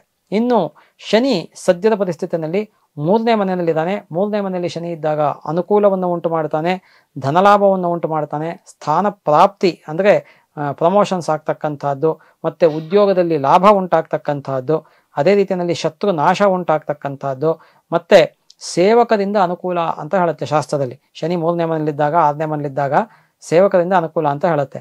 ಹಾಗೇನೆ ಅವರಿಗೆ ದ್ರವ್ಯ ಲಾಭ ಉಂಟಾಗ್ತಕ್ಕಂತಹ ಒಂದು ಪಾಸಿಬಿಲಿಟಿ ಕೂಡ ಇರುತ್ತೆ. ಹಾಗಾಗಿ ಈ ಒಂದು ಧನುರಾಶಿಯವರು ಈ ಶನಿಯ ಒಂದು ಫಲವನ್ನ ಮಾರ್ಚ್ 29ರ ತನಕ ಇದಿಷ್ಟನ್ನು ಅನುಭವಿಸ್ತಾರೆ. ತದನಂತರದಲ್ಲಿ ಶನಿ 4ಥ ಸ್ಥಾನಕ್ಕೆ ಬರುತ್ತೆ.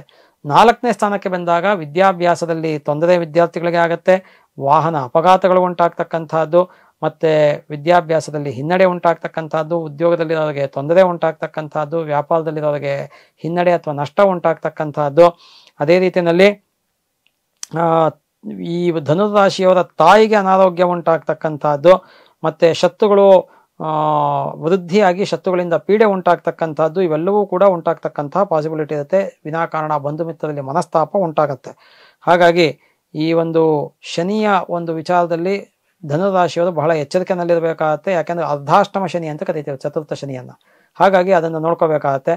ರಾಹು ಸದ್ಯದ ಪರಿಸ್ಥಿತಿಯಲ್ಲಿ 4ಥ ಸ್ಥಾನದಲ್ಲಿದ್ದಾನೆ. 4ಥದಲ್ಲಿ ಇದ್ದಾಗ ಧನ ವ್ಯಯ ಆಗತ್ತೆ, ವಿದ್ಯಾಭ್ಯಾಸದಲ್ಲಿ ತೊಂದರೆ ಆಗತ್ತೆ, ಮತ್ತೆ ಉದ್ಯೋಗದಲ್ಲಿ ತೊಂದರೆ ಉಂಟಾಗ್ತಕ್ಕಂಥದ್ದು, ವಾಹನದಿಂದ ತೊಂದರೆ ಅಪಘಾತಗಳು ಉಂಟಾಗ್ತಕ್ಕಂಥದ್ದು, ವಿನಾಕಾರಣ ಬಂಧು ಮಿತ್ರರಲ್ಲಿ ದ್ವೇಷ ಅಥವಾ ಮನಸ್ತಾಪ ಕಲಹ ಉಂಟಾಗ್ತಕ್ಕಂಥದ್ದು, ಧನುರಾಶಿಯವರ ತಾಯಿಗೆ ತೊಂದರೆ ಉಂಟಾಗ್ತಕ್ಕಂಥದ್ದು, ಇವೆಲ್ಲವೂ ಕೂಡ ಇರುತ್ತೆ. ಆದರೆ ರಾಹು ಬದಲಾವಣೆ ಆದಮೇಲೆ 3ಯ ಸ್ಥಾನಕ್ಕೆ ಬರ್ತಾನೆ ಮೇನಲ್ಲಿ. 3ಕ್ಕೆ ಬಂದಾಗ 3ನೇ ಮನೆಗೆ ಬಂದಾಗ ಸೌಖ್ಯ ಉಂಟಾಗತ್ತೆ, ಯತ್ನಿಸಿದ ಕಾರ್ಯಗಳಲ್ಲಿ ಜಯ ಉಂಟಾಗತ್ತೆ, ಕೀರ್ತಿ ಉಂಟಾಗತ್ತೆ, ವಿದ್ಯಾಲಾಭ ಉಂಟಾಗತ್ತೆ, ವಿದ್ಯಾರ್ಥಿಗಳಿಗೆ ಉದ್ಯೋಗದಲ್ಲಿರೋರಿಗೆ ಅನುಕೂಲಗಳು ಉಂಟಾಗ್ತಕ್ಕಂಥದ್ದು. ಅದೇ ರೀತಿಯಲ್ಲಿ ಈ ಒಂದು ದ್ರವ್ಯ ಲಾಭ ಸಹೋದರರೊಡನೆ ಮನಸ್ತಾಪ ಅಥವಾ ಕಲಹ ಅಂತ ಹೇಳುತ್ತೆ ಶಾಸ್ತ್ರದಲ್ಲಿ. ಹಾಗಾಗಿ ಧನುರಾಶಿಯವರು ತಮ್ಮ ಅಣ್ಣ ತಮ್ಮಂದು ಅಕ್ಕ ತಂಗಿಯರ ಜೊತೆಗೆ ಸ್ವಲ್ಪ ಎಚ್ಚರಿಕೆಯಲ್ಲಿರ್ತಕ್ಕಂಥದ್ದು ಸೂಕ್ತ ಆಗಿರುತ್ತೆ. ಇನ್ನು ಕೇತು ದಶಮ ಸ್ಥಾನದಲ್ಲಿ ಇದ್ದಾನೆ ಸದ್ಯದ ಪರಿಸ್ಥಿತಿನಲ್ಲಿ. ದಶಮದಲ್ಲಿ ಕೇತು ಇದ್ದಾಗ ಲಾಭ ಉಂಟಾಗತ್ತೆ, ಆದರೆ ಸ್ಥಾನಚ್ಯುತಿ ಕೂಡ ಆಗತ್ತೆ. ಅಂದ್ರೆ ತಾವು ಇರ್ತಕ್ಕಂಥ ಪೋಸ್ಟ್ಗೆ ತೊಂದರೆ ಉಂಟಾಗ್ತಕ್ಕಂತಹ ಪಾಸಿಬಿಲಿಟಿ ಇರುತ್ತೆ. ವೃತ್ತಿಯಲ್ಲಿ ಬದಲಾವಣೆ ಉಂಟಾಗ್ತಕ್ಕಂಥದ್ದು, ಅದೇ ರೀತಿಯಲ್ಲಿ ದ್ರವ್ಯ ನಷ್ಟ ಉಂಟಾಗ್ತಕ್ಕಂಥದ್ದು, ಅದೇ ರೀತಿಯಲ್ಲಿ ಚಿಂತೆ ಅಥವಾ ದುಃಖ ಉಂಟಾಗ್ತಕ್ಕಂಥದ್ದು ಕೂಡ ಇರುತ್ತೆ. ಈ ಕೇತು ಬದಲಾವಣೆ ಆದಮೇಲೆ 9ಮ ಸ್ಥಾನಕ್ಕೆ ಅಂದರೆ 9ನೇ ಸ್ಥಾನಕ್ಕೆ ಬರ್ತಾನೆ. ಆದ್ದರಿಂದ ಅಲ್ಲಿ ಜ್ಞಾನ ಪ್ರಾಪ್ತಿ ಆಗತ್ತೆ, ಮನೆಯಲ್ಲಿ ಹಿರಿಯರಿಗೆ ಅನಾರೋಗ್ಯ ಉಂಟಾಗ್ತಕ್ಕಂಥದ್ದು, ಅದೇ ರೀತಿಯಲ್ಲಿ ಈ ಯತ್ನಿಸಿದ ಕಾರ್ಯಗಳಲ್ಲಿ ನಷ್ಟ ಉಂಟಾಗ್ತಕ್ಕಂಥದ್ದು, ತೀರ್ಥಯಾತ್ರೆಯನ್ನು ಕೈಗೊಳ್ಳತಕ್ಕಂತಹ ಒಂದು ಯೋಗ ಇರುತ್ತೆ, ಮತ್ತೆ ಆಧ್ಯಾತ್ಮಿಕ ವಿಚಾರದಲ್ಲಿ ಸ್ವಲ್ಪ ಒಲವು ಉಂಟಾಗ್ತಕ್ಕಂಥದ್ದು, ಇವೆಲ್ಲವೂ ಕೂಡ ಈ ಒಂದು ಧನುರಾಶಿಯವರು ಅನುಭವಿಸ್ತಾರೆ. ಹಾಗಾಗಿ ಈ ಧನುರಾಶಿಯವರಿಗೆ ಫಸ್ಟ್ ಹಾಫಲ್ಲಿ ಶನಿ ಬಲ ಇದೆ, ಸೆಕೆಂಡ್ ಹಾಫಲ್ಲಿ ಗುರುಬಲ ಇರುತ್ತೆ. ಶನಿ ಬಲ ಫಸ್ಟ್ ಹಾಫ್ನಲ್ಲಿ ಇರೋದಿಲ್ಲ, ಸೆಕೆಂಡ್ ಹಾಫ್ನಲ್ಲಿ ಗುರುಬಲ ಬರುತ್ತೆ, ಫಸ್ಟ್ ಹಾಫ್ನಲ್ಲಿ ಗುರುಬಲ ಇಲ್ಲ. ಈಗ ತದನಂತರದಲ್ಲಿ ರಾಹುಬಲ ಬರುತ್ತೆ, ಕೇತು 9ನೇ ಮನೆಯಲ್ಲಿದ್ದು ಅಂತ ತೊಂದರೆ ಏನಿಲ್ಲ. ಹಾಗಾಗಿ ಧನುರಾಶಿಯವರು ಸುಮಾರು ಶುಭ ಫಲಗಳನ್ನ ಅನುಭವಿಸ್ತಾರೆ 2025ರಲ್ಲಿ ಅನ್ನೋದನ್ನ ಹೇಳ್ಬೋದು ನಾವು. ಆದರೆ ಶನಿ ಶಾಂತಿಯನ್ನಂತೂ ಅವಶ್ಯಕವಾಗಿ ಮಾಡ್ಕೊಳ್ಳೇಬೇಕಾಗತ್ತೆ ಅವರು. ಯಾಕೆಂದ್ರೆ ಮಾರ್ಚ್ ಕಳೀತಾ ಇದ್ದಂಗೆ, ಅಂದ್ರೆ 3 ತಿಂಗಳು ಕಳೀತಾ ಇದ್ದಂಗೆ ವರ್ಷ ಫುಲ್ಲು ಅವ್ರಿಗೆ ಶನಿ ಬಲ ಇರೋದಿಲ್ಲ. ಅದರಿಂದ ಅರ್ಧಾಷ್ಟಮ ಶನಿ ನಡೆಯುತ್ತೆ. ಅದರಿಂದ ನವಗ್ರಹ ವಿಶೇಷ ಶನಿ ಶಾಂತಿಯನ್ನ ಕೇತು ಶಾಂತಿಯನ್ನ ಮಾಡ್ಕೊಳ್ಬೇಕಾಗತ್ತೆ. ಗಣಪತಿ ಪೂರ್ವಕವಾಗಿ ಹರಿಹರರನ್ನ ದುರ್ಗೆಯನ್ನು ಆರಾಧನೆ ಮಾಡಬೇಕಾಗತ್ತೆ, ಇಷ್ಟ ದೇವರನ್ನ ಕುಲದೇವರನ್ನ ಆರಾಧನೆ ಮಾಡಬೇಕಾಗತ್ತೆ. ಅದೇ ರೀತಿಯಲ್ಲಿ ಪಶು ಪಕ್ಷಿ ಪ್ರಾಣಿಗಳಿಗೆ ಹಸುವಿಗೆ ವಿಶೇಷವಾಗಿ ಆಹಾರವನ್ನು ಕೊಡಬೇಕಾಗತ್ತೆ. ಹಾಗೇನೆ ಕಷ್ಟದಲ್ಲಿ ಇರ್ತಕ್ಕಂಥವ್ರಿಗೆ ಅಥವಾ ಬಡವರಿಗೆ ನಿಮ್ಮ ಕೈಲಾದಂತಹ ಸಹಾಯ ಅಥವಾ ಸೇವೆಯನ್ನು ಮಾಡ್ತಕ್ಕಂಥದ್ದು ಬಹಳ ಸೂಕ್ತ ಆಗಿರುತ್ತೆ. ಮಕರ ರಾಶಿ. ಈ ಮಕರ ರಾಶಿಯವರಿಗೆ ಸದ್ಯದ ಪರಿಸ್ಥಿತಿಯಲ್ಲಿ ಗುರು ಪಂಚಮದಲ್ಲಿ ಇದ್ದಾನೆ. ಪಂಚಮದಲ್ಲಿ ಇದ್ದಾಗ ಧನಲಾಭ ಉಂಟಾಗ್ತಕ್ಕಂಥದ್ದು, ಮಕ್ಕಳಿಗೆ ಅನುಕೂಲ ಅಥವಾ ಮಕರ ರಾಶಿಯವರಿಂದ ಮಕ್ಕಳಿಗೆ ಅನುಕೂಲ ಉಂಟಾಗ್ತಕ್ಕಂಥದ್ದು. ಅದೇ ರೀತಿಯಲ್ಲಿ ವಸ್ತ್ರಾಭರಣ ಲಾಭ ಉಂಟಾಗ್ತಕ್ಕಂಥದ್ದು, ಸ್ತ್ರೀ ಸೌಖ್ಯ ಉಂಟಾಗ್ತಕ್ಕಂಥದ್ದು, ದ್ರವ್ಯ ಲಾಭ ಉಂಟಾಗ್ತಕ್ಕಂಥದ್ದು, ಸರ್ಕಾರದಿಂದ ಅನುಕೂಲ ಉಂಟಾಗ್ತಕ್ಕಂಥದ್ದು, ಸಾಧು ಜನರ ಸಮಾಗಮ ಉಂಟಾಗ್ತಕ್ಕಂಥದ್ದು, ಮನೆಯಲ್ಲಿ ಶುಭ ಕೆಲಸಗಳು ಉಂಟಾಗ್ತಕ್ಕಂಥದ್ದು, ವಿವಾಹ ಅಥವಾ ಪುತ್ರ ಪ್ರಾಪ್ತಿ ಈ ಥರ ಆಗ್ತಕ್ಕಂಥದ್ದು, ವಿದ್ಯಾರ್ಥಿಗಳಿಗೆ ವಿದ್ಯಾಭ್ಯಾಸದಲ್ಲಿ ಅನುಕೂಲ ಉಂಟಾಗ್ತಕ್ಕಂಥದ್ದು, ಉದ್ಯೋಗದಲ್ಲಿರ್ತಕ್ಕಂಥವ್ರಿಗೆ ವ್ಯಾಪಾರಿಗಳಿಗೆ ಅನುಕೂಲ ಉಂಟಾಗ್ತಕ್ಕಂಥದ್ದು, ಇವೆಲ್ಲವೂ ಶುಭ ಫಲಗಳನ್ನು ಮೇ 14 ತನಕ ಈ ಮಕರ ರಾಶಿಯವರು ಅನುಭವಿಸ್ತಾರೆ. ತದನಂತರದಲ್ಲಿ ಗುರು ಷಷ್ಠ ಸ್ಥಾನಕ್ಕೆ ಬರ್ತಾನೆ. ಗುರು ಷಷ್ಠಕ್ಕೆ ಬಂದಾಗ ಅಧಿಕ ಧನ ವ್ಯಯ ಉಂಟಾಗ್ತಕ್ಕಂಥದ್ದು, ಮತ್ತು ಅನಾರೋಗ್ಯ ಉಂಟಾಗ್ತಕ್ಕಂಥದ್ದು, ಶತ್ರುಗಳಿಂದ ತೊಂದರೆ ಉಂಟಾಗ್ತಕ್ಕಂಥದ್ದು, ವಿನಾಕಾರಣ ಕುಟುಂಬದಲ್ಲೇ ಆಗಲಿ ಬಂಧು ಮಿತ್ರದಲ್ಲೇ ಆಗಲಿ ಜನಗಳಲ್ಲಿ ಮನಸ್ತಾಪ ಅಥವಾ ಕಲಹ ಉಂಟಾಗ್ತಕ್ಕಂಥದ್ದು, ಏನೋ ಒಂದು ರೀತಿಯಾದಂತಹ ಅಶಾಂತಿಯ ವಾತಾವರಣ ಉಂಟಾಗ್ತಕ್ಕಂಥದ್ದು, ವೃಥಾ ಸಂಚಾರ ಅಂದರೆ ಫ್ರೂಟ್ಲೆಸ್ ಟ್ರಾವೆಲಿಂಗ್ ಅಂತ ಹೇಳ್ತೀವಿ ನಾವು. ಯಾವುದೋ ಕೆಲಸಕ್ಕೆ ಹೋಗಿರ್ತೀವಿ, ಆ ಕೆಲಸ ಆಗೋದಿಲ್ಲ, ಅವತ್ತು ಅಂದ್ಕೊಂಡಿದ್ದ ದಿನ ಆಗಿರೋದಿಲ್ಲ, ಈ ಥರ ಎಲ್ಲ ಆಗ್ತಕ್ಕಂತಹ ಪಾಸಿಬಿಲಿಟಿ ಮೇಯಿಂದ ಆಚೆಗೆ ಆಗ್ತಕ್ಕಂಥದ್ದಿದೆ. ಮತ್ತು ಚಿಂತೆ ಅಥವಾ ದುಃಖ ಉಂಟಾಗ್ತಕ್ಕಂತಹ ಪಾಸಿಬಿಲಿಟಿ ಕೂಡ ಇರುತ್ತೆ. ಆರೋಗ್ಯದ ಕಡೆ ವಿಶೇಷವಾಗಿ ಮಕರ ರಾಶಿಯವರು ಮೇಯಿಂದ ಆಚೆಗೆ ಗಮನವನ್ನು ಕೊಡಬೇಕಾಗತ್ತೆ. ಇನ್ನು ಶನಿಯ ಬಲವನ್ನು ನೋಡಿದಾಗ ನಾವು ಶನಿ ಸದ್ಯದ ಪರಿಸ್ಥಿತಿನಲ್ಲಿ 2ನೇ ಸ್ಥಾನದಲ್ಲಿ ಇದೆ. ದ್ವಿತೀಯ ಸ್ಥಾನದಲ್ಲಿ ಇದ್ದಾಗ ದ್ವಿತೀಯಂ ಧನವಾಗ್ವಿತ್ತಂ ಕುಟುಂಬಂ ನೇತ್ರ ಸಂಜ್ಞಕಂ ಅಂತ ಶಾಸ್ತ್ರ ಹೇಳುತ್ತೆ. ಅದರಿಂದ ಅಲ್ಲಿ ಅಧಿಕ ಧನ ವ್ಯಯ ಅಥವಾ ಧನ ನಷ್ಟ ಉಂಟಾಗ್ತಕ್ಕಂಥದ್ದು, ಮಾತಿನಿಂದ ಕಲಹ ಉಂಟಾಗ್ತಕ್ಕಂಥದ್ದು, ಕುಟುಂಬದಲ್ಲಿ ಕಲಹ ಅಥವಾ ಮನಸ್ತಾಪಗಳು ಉಂಟಾಗ್ತಕ್ಕಂಥದ್ದು, ಕಣ್ಣಿನ ಸಮಸ್ಯೆ ಉಂಟಾಗ್ತಕ್ಕಂಥದ್ದು, ಮತ್ತು ತಮ್ಮ ಮಕ್ಕಳಿಗೆ ತೊಂದರೆ ಉಂಟಾಗ್ತಕ್ಕಂಥದ್ದು ಅಥವಾ ಮಕ್ಕಳು ಓದೋ ವಿಚಾರದಲ್ಲಿ ಆಲಸ್ಯವನ್ನು ತೋರಿಸ್ತಕ್ಕಂಥದ್ದು, ಇವೆಲ್ಲವೂ ಕೂಡ ಉಂಟಾಗ್ತಕ್ಕಂತಹ ಒಂದು ಪಾಸಿಬಿಲಿಟಿ ಇದೆ. ಮಾನಹಾನಿ ಉಂಟಾಗ್ತಕ್ಕಂತಹ ಪಾಸಿಬಿಲಿಟಿ ಕೂಡ ಇರುತ್ತೆ. ಇನ್ನು ಈ ಶನಿ ಮಾರ್ಚ್ 29 ನಂತರದಲ್ಲಿ ತೃತೀಯ ಸ್ಥಾನಕ್ಕೆ ಅಂದರೆ 3ನೇ ಮನೆಗೆ ಬಂದಾಗ ಶನಿಯಿಂದ ಮಕರ ರಾಶಿಯವರಿಗೆ ಅನುಕೂಲಗಳಾಗತ್ತೆ. ಹೇಗೆ ಅಂದರೆ ಧನಲಾಭ ಆಗತ್ತೆ ಅವರಿಗೆ, ಮತ್ತು ಸ್ಥಾನ ಪ್ರಾಪ್ತಿ ಆಗ್ತಕ್ಕಂಥದ್ದು, ಯಾವುದೋ ಒಂದು ಸಮಾಜದಲ್ಲೇ ಆಗಲಿ ಎಲ್ಲೇ ಆಗಲಿ ಉದ್ಯೋಗದಲ್ಲೇ ಆಗಲಿ ಒಂದು ಒಳ್ಳೆಯ ಸ್ಥಾನ ಸಿಗ್ತಕ್ಕಂಥದ್ದು, ಮತ್ತು ಉದ್ಯೋಗದಲ್ಲಿ ಲಾಭ ಉಂಟಾಗ್ತಕ್ಕಂಥದ್ದು, ಪ್ರಮೋಷನ್ಸ್ ಅಥವಾ ಇನ್ಕ್ರಿಮೆಂಟ್ಸು, ವ್ಯಾಪಾರದಲ್ಲಿರ್ತಕ್ಕಂಥದ್ದು ವ್ಯಾಪಾರದಲ್ಲಿ ಅನುಕೂಲ ಆಗ್ತಕ್ಕಂಥದ್ದು, ಶತ್ರು ನಾಶ ಆಗ್ತಕ್ಕಂಥದ್ದು, ದ್ರವ್ಯ ಲಾಭ ಉಂಟಾಗ್ತಕ್ಕಂಥದ್ದು, ವಸ್ತ್ರಾಭರಣಗಳ ಲಾಭ ಉಂಟಾಗ್ತಕ್ಕಂಥದ್ದು, ಸೇವಕದಿಂದ ಅನುಕೂಲ ಉಂಟಾಗ್ತಕ್ಕಂಥದ್ದು, ಲೇಬರ್ ಕ್ಲಾಸ್ ಅಥವಾ ವರ್ಕಿಂಗ್ ಕ್ಲಾಸ್ ಯಾರಿರ್ತಾರೆ ಅವರಿಂದ ಅನುಕೂಲ ಆಗ್ತಕ್ಕಂಥದ್ದು, ಇವೆಲ್ಲ ಶುಭ ಫಲಗಳನ್ನು ಮಕರ ರಾಶಿಯವರು ಶನಿಯಿಂದ ಈ ಸಂವತ್ಸರ ಫುಲ್ಲು 2025 ಪಡಿತಾರೆ. ರಾಹುವಿನ ಬಲವನ್ನು ನೋಡಿದಾಗ ರಾಹು ಸದ್ಯದ ಪರಿಸ್ಥಿತಿಯಲ್ಲಿ ತೃತೀಯ ಸ್ಥಾನದಲ್ಲಿ ಇದ್ದಾನೆ. ಆದ್ದರಿಂದ ತೃತೀಯದಲ್ಲಿ ರಾಹು ಇದ್ದಾಗ ಸೌಖ್ಯ ಉಂಟಾಗತ್ತೆ, ಯತ್ನಿಸಿದ ಕಾರ್ಯಗಳಲ್ಲಿ ಜಯ ಉಂಟಾಗತ್ತೆ, ಕೀರ್ತಿ ಉಂಟಾಗತ್ತೆ, ಸಣ್ಣ ಪುಟ್ಟ ಪ್ರಯಾಣಗಳು ಉಂಟಾಗ್ತಕ್ಕಂಥದ್ದು. ಆದರೆ ಸಹೋದರರೊಡನೆ ಅಂದರೆ ಅಣ್ಣ ತಮ್ಮಂದು ಅಕ್ಕಂಗಿಯರೊಡನೆ ಸ್ವಲ್ಪ ಮನಸ್ತಾಪಗಳು ಉಂಟಾಗ್ತಕ್ಕಂಥದ್ದು, ಧನಲಾಭ ದ್ರವ್ಯ ಲಾಭ ಉಂಟಾಗ್ತಕ್ಕಂತಹ ಪಾಸಿಬಿಲಿಟಿ ಇರುತ್ತೆ. ಈ ರಾಹು ಮೇ 18 ನಂತರ ದ್ವಿತೀಯ ಸ್ಥಾನಕ್ಕೆ ಬರ್ತಾನೆ. ದ್ವಿತೀಯಕ್ಕೆ ಬಂದಾಗ ಅಲ್ಲಿ ಧನ ವ್ಯಯ ಜಾಸ್ತಿ ಆಗತ್ತೆ, ಮತ್ತು ಕುಟುಂಬದಲ್ಲಿ ಕಲಹ ಉಂಟಾಗ್ತಕ್ಕಂಥದ್ದು, ಸ್ವಜನದಲ್ಲಿ ವೈರ ಉಂಟಾಗ್ತಕ್ಕಂಥದ್ದು, ಹಣದ ವಿಚಾರದಲ್ಲಿ ಕಷ್ಟ ಉಂಟಾಗ್ತಕ್ಕಂಥದ್ದು, ಮಾತಿನಿಂದ ತೊಂದರೆಗೆ ಸಿಲುಕೊಳ್ತಕ್ಕಂತಹ ಪಾಸಿಬಿಲಿಟಿ ಕೂಡ ಇರುತ್ತೆ. ಇನ್ನು ಕೇತುವಿನ ವಿಚಾರ ನೋಡಿದಾಗ ಕೇತು ಸದ್ಯದ ಪರಿಸ್ಥಿತಿಯಲ್ಲಿ 9ಮ ಸ್ಥಾನದಲ್ಲಿ ಇದ್ದಾನೆ. ಕೇತು 9ಮ ಸ್ಥಾನದಲ್ಲಿ ಇದ್ದಾಗ ಹಿರಿಯರಿಗೆ ಮನೆಯಲ್ಲಿ ಅನಾರೋಗ್ಯ ಉಂಟಾಗ್ತಕ್ಕಂಥದ್ದು, ಮತ್ತು ಯತ್ನಿಸಿದ ಕಾರ್ಯಗಳಲ್ಲಿ ನಷ್ಟ ಉಂಟಾಗ್ತಕ್ಕಂಥದ್ದು. ಆದರೆ ಸಣ್ಣ ಪುಟ್ಟ ತೀರ್ಥಯಾತ್ರೆಯನ್ನು ಕೈಗೊಳ್ಳತಕ್ಕಂತಹ ಒಂದು ಪಾಸಿಬಿಲಿಟಿ ಇದೆ. ಜ್ಞಾನ ಪ್ರಾಪ್ತಿ ಉಂಟಾಗತ್ತೆ, ಮತ್ತು ಅನುಷ್ಠಾನ ಜಪತಪ ಅನುಷ್ಠಾನಗಳನ್ನು ಮಾಡ್ತಕ್ಕಂಥವ್ರಿಗೆ ಸಿದ್ಧಿ ಆಗ್ತಕ್ಕಂಥದ್ದು. ಕೇತು 9 ಅಥವಾ 12ನೇ ಮನೆಯಲ್ಲಿತ್ತು ಅಂದರೆ ಅನುಕೂಲಗಳು ಉಂಟಾಗತ್ತೆ. ಅದೇ ರೀತಿಯಲ್ಲಿ ಕೇತು ಮೇನಲ್ಲಿ 18ನೇ ತಾರೀಕು ಅಷ್ಟಮ ಸ್ಥಾನಕ್ಕೆ ಬರ್ತಾನೆ. ಅಷ್ಟಮಕ್ಕೆ ಬಂದಾಗ ಧನ ವ್ಯಯ ಅಥವಾ ಧನ ನಾಶ ಉಂಟಾಗ್ತಕ್ಕಂಥದ್ದು, ಅನಾರೋಗ್ಯ ಉಂಟಾಗ್ತಕ್ಕಂಥದ್ದು, ಪ್ರಾಣಾಪಾಯ ಉಂಟಾಗ್ತಕ್ಕಂಥದ್ದು, ಅಟ್ ದ ವರ್ಸ್ಟ್ ಕಂಡೀಷನ್ ಮರಣ ಉಂಟಾಗ್ತಕ್ಕಂಥದ್ದು, ಭಯ ಉಂಟಾಗ್ತಕ್ಕಂಥದ್ದು, ಮತ್ತು ವಿನಾಕಾರಣ ಬಂಧು ಮಿತ್ರದಲ್ಲಿ ಜನಗಳಲ್ಲಿ ಮನಸ್ತಾಪ ಅಥವಾ ವೈರ ಉಂಟಾಗ್ತಕ್ಕಂಥದ್ದು, ವಿದ್ಯಾರ್ಥಿಗಳಿಗೆ ಹಿನ್ನಡೆ ಉಂಟಾಗ್ತಕ್ಕಂಥದ್ದು, ಉದ್ಯೋಗದಲ್ಲಿರ್ತಕ್ಕಂಥವ್ರಿಗೆ ತೊಂದರೆ ಉಂಟಾಗ್ತಕ್ಕಂಥದ್ದು, ವ್ಯಾಪಾರದಲ್ಲಿರ್ತಕ್ಕಂಥವ್ರಿಗೆ ಲಾಸ್ ಉಂಟಾಗ್ತಕ್ಕಂಥದ್ದು ಅಥವಾ ಹಿನ್ನಡೆ ಉಂಟಾಗ್ತಕ್ಕಂಥದ್ದು, ಇವೆಲ್ಲವೂ ಕೂಡ ಆಗತ್ತೆ. ಹಾಗಾಗಿ ಈ ಮಕರ ರಾಶಿಯವರಿಗೆ ಫಸ್ಟ್ ಹಾಫ್ನಲ್ಲಿ ಗುರುಬಲ ಇದೆ, ನೆಕ್ಸ್ಟ್ ಹಾಫ್ನಲ್ಲಿ ಶನಿ ಬಲ ಇದೆ, ಮತ್ತು ಈ ರಾಹುಕೇತುಗಳಿಂದ ಸ್ವಲ್ಪ ತೊಂದರೆ ಉಂಟಾಗ್ತಕ್ಕಂಥ ಪಾಸಿಬಿಲಿಟಿ ಇದೆ ಮೇ ನಂತರದಲ್ಲಿ. ಹಾಗಾಗಿ ಈ ಮಕರ ರಾಶಿಯವರು ಗುರು ಮತ್ತೆ ರಾಹುಕೇತುಗಳಿಗೆ ಶಾಂತಿಯನ್ನು ಮಾಡ್ಕೊಳ್ತಕ್ಕಂಥದ್ದು ಸೂಕ್ತ. ಮಾರ್ಚ್ ಒಳಗೆ ಶನಿಯ ಶಾಂತಿಯನ್ನ ಅಥವಾ ಈ ಕರಿ ಎಳ್ಳನ್ನು ದಾನ ಮಾಡ್ತಕ್ಕಂಥದ್ದು ಬಹಳ ಸೂಕ್ತ. ಯಾಕಂದ್ರೆ 7.5 ವಿಮುಕ್ತಿಗೊಳ್ತಾರೆ ಅವರು, ಅದನ್ನು ಮಾಡ್ತಕ್ಕಂಥದ್ದು. ನವಗ್ರಹ ಜೊತೆಗೆ ವಿಶೇಷವಾಗಿ ಗುರು ರಾಹುಕೇತುಗಳಿಗೆ ಶಾಂತಿಯನ್ನು ಮಾಡ್ತಕ್ಕಂಥದ್ದು, ಶನಿಗೂ ಮಾಡ್ತಕ್ಕಂಥದ್ದು. ಮತ್ತೆ ಗಣಪತಿ ಪೂರ್ವಕವಾಗಿ ಹರಿಹರರನ್ನ ದುರ್ಗೆಯನ್ನ ಆರಾಧನೆ ಮಾಡ್ತಕ್ಕಂಥದ್ದು. ಅದೇ ರೀತಿಯಲ್ಲಿ ಹಸುವಿಗೆ ಆಹಾರವನ್ನು ಕೊಡ್ತಕ್ಕಂಥದ್ದು, ಪಶುಪಕ್ಷಿ ಪ್ರಾಣಿಗಳಿಗೆ ಯಥಾಶಕ್ತಿ ಆಹಾರವನ್ನು ಕೊಡ್ತಕ್ಕಂಥದ್ದು. ಹಾಗೇನೆ ನೀವು ಕಷ್ಟದಲ್ಲಿ ಯಾರಿರ್ತಾರೆ ಅಥವಾ ಬಡವರು ಯಾರಿರ್ತಾರೆ, ಯಾರಿಗೆ ಏನು ನೀಡಿರುತ್ತೆ ನಿಮ್ಮ ಕೈಲಿ ಆಯ್ತು ಅಂದ್ರೆ ಆ ಒಂದು ಸೇವೆ ಸಹಾಯವನ್ನು ಮಾಡ್ತಕ್ಕಂಥದ್ದು ಬಹಳ ಸೂಕ್ತ. ಇಷ್ಟ ದೇವರನ್ನ ಕುಲದೇವರನ್ನ ಆರಾಧನೆ ಮಾಡ್ತಕ್ಕಂಥದ್ದು ಬಹಳ ಸೂಕ್ತ ಆಗಿರುತ್ತೆ. ವಿದ್ಯಾರ್ಥಿಗಳು ಬಹಳ ಕಷ್ಟಪಟ್ಟು ಓದ್ಬೇಕಾಗತ್ತೆ. ಯಾಕೆ ಅಂದ್ರೆ ಗುರುಬಲ ಇರೋದಿಲ್ಲ ಮೇಯಿಂದ ಆಚೆಗೆ. ಆದ್ರಿಂದ ನೀವು ಎಚ್ಚರಿಕೆಯಲ್ಲಿರಬೇಕು. ಉದ್ಯೋಗದಲ್ಲಿರ್ತಕ್ಕಂಥವರು ಕೂಡ ಬಹಳ ಎಚ್ಚರಿಕೆಯಲ್ಲಿರೋದು ಸೂಕ್ತ ಆಗಿರುತ್ತೆ. ಕುಂಭರಾಶಿ. ಈ ಕುಂಭರಾಶಿಯವರಿಗೆ ಸದ್ಯದ ಪರಿಸ್ಥಿತಿನಲ್ಲಿ ಗುರು ಚತುರ್ಥ ಸ್ಥಾನದಲ್ಲಿ ಇದ್ದಾನೆ. ಗುರು ಚತುರ್ಥದಲ್ಲಿ ಇದ್ದಾಗ ವಿನಾಕಾರಣ ಬಂಧು ಮಿತ್ರದಲ್ಲಿ ಮನಸ್ತಾಪಗಳು ಅಥವಾ ವೈರ ಉಂಟಾಗ್ತಕ್ಕಂಥದ್ದು, ವಾಹನದಿಂದ ತೊಂದರೆ ಉಂಟಾಗ್ತಕ್ಕಂಥದ್ದು, ಮತ್ತೆ ವಾಹನ ಅಪಘಾತ ಆಗ್ತಕ್ಕಂತಹ ಪಾಸಿಬಿಲಿಟಿ ಇರುತ್ತೆ. ವೃಥಾ ಸಂಚಾರ ಆಗ್ತಕ್ಕಂಥದ್ದು, ಮತ್ತೆ ಪ್ರಾಣಾಪಾಯ ಉಂಟಾಗ್ತಕ್ಕಂಥದ್ದು, ಅಧಿಕ ಧನ ವ್ಯಯ ಉಂಟಾಗ್ತಕ್ಕಂಥದ್ದು, ಶತ್ರುಗಳಿಂದ ತೊಂದರೆ ಉಂಟಾಗ್ತಕ್ಕಂಥದ್ದು, ವಿದ್ಯಾರ್ಥಿಗಳಿಗೆ ವಿದ್ಯಾಭ್ಯಾಸದಲ್ಲಿ ತೊಂದರೆ ಉಂಟಾಗ್ತಕ್ಕಂಥದ್ದು, ಮತ್ತೆ ಅನಾರೋಗ್ಯ ಉಂಟಾಗ್ತಕ್ಕಂಥದ್ದು, ಮತ್ತೆ ಕುಂಭರಾಶಿಯವರ ತಾಯಿಗೆ ಅನಾರೋಗ್ಯ ಉಂಟಾಗ್ತಕ್ಕಂಥದ್ದು. ಇವೆಲ್ಲವನ್ನು ಕೂಡ ಗುರು ಚತುರ್ಥದಲ್ಲಿ ಇದ್ದಾಗ ಕುಂಭರಾಶಿಯವರು ಅನುಭವಿಸಬೇಕಾಗತ್ತೆ. ತದನಂತರದಲ್ಲಿ ಗುರು ಪಂಚಮಕ್ಕೆ ಬರ್ತಾನೆ.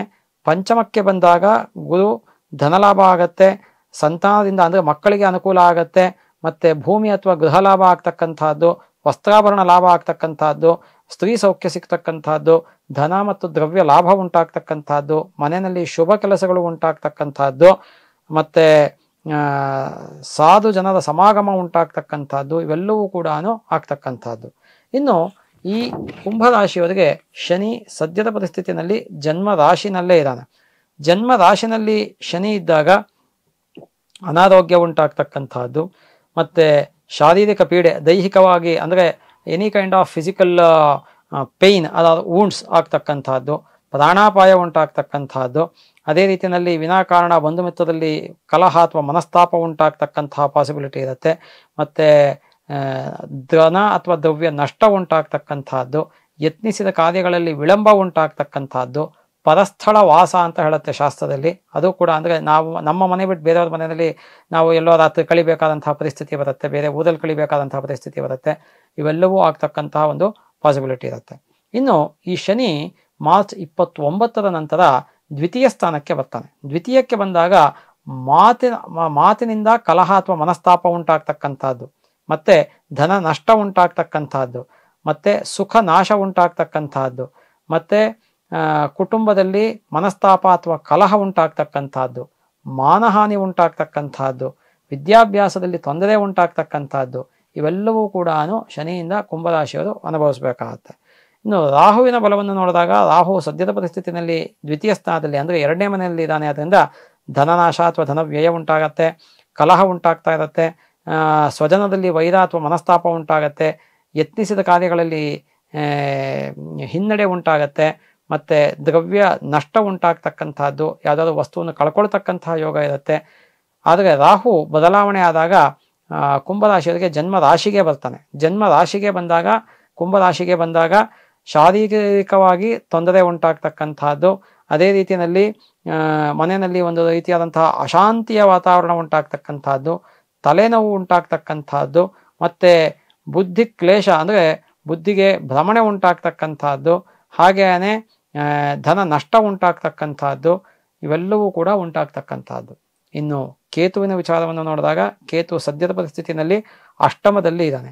ಕೇತು ಸದ್ಯದ ಪರಿಸ್ಥಿತಿಯಲ್ಲಿ ಅಷ್ಟಮದಲ್ಲಿ ಇದ್ದಾನೆ. ಅದರಿಂದ ಭಯ ಇರುತ್ತೆ, ಒಂದು ರೀತಿಯಾಗಿ ಚಿಂತೆ ಇರುತ್ತೆ, ಧನನಾಶ ಉಂಟಾಗ್ತಕ್ಕಂಥದ್ದು, ಅನಾರೋಗ್ಯಗಳು ಸಣ್ಣ ಪುಟ್ಟದಾಗಿ ಕಾಡ್ತಕ್ಕಂಥದ್ದು, ಪ್ರಾಣಾಪಾಯ ಉಂಟಾಗ್ತಕ್ಕಂಥದ್ದು, ಮತ್ತೆ ಅಟ್ ದ ವರ್ಸ್ಟ್ ಕಂಡೀಷನ್ನು ಮರಣ ಉಂಟಾಗ್ತಕ್ಕಂತಹ ಪಾಸಿಬಿಲಿಟಿ ಕೂಡ ಮೇವರೆಗೆ ಕುಂಭರಾಶಿಯವರಿಗೆ ಇರುತ್ತೆ.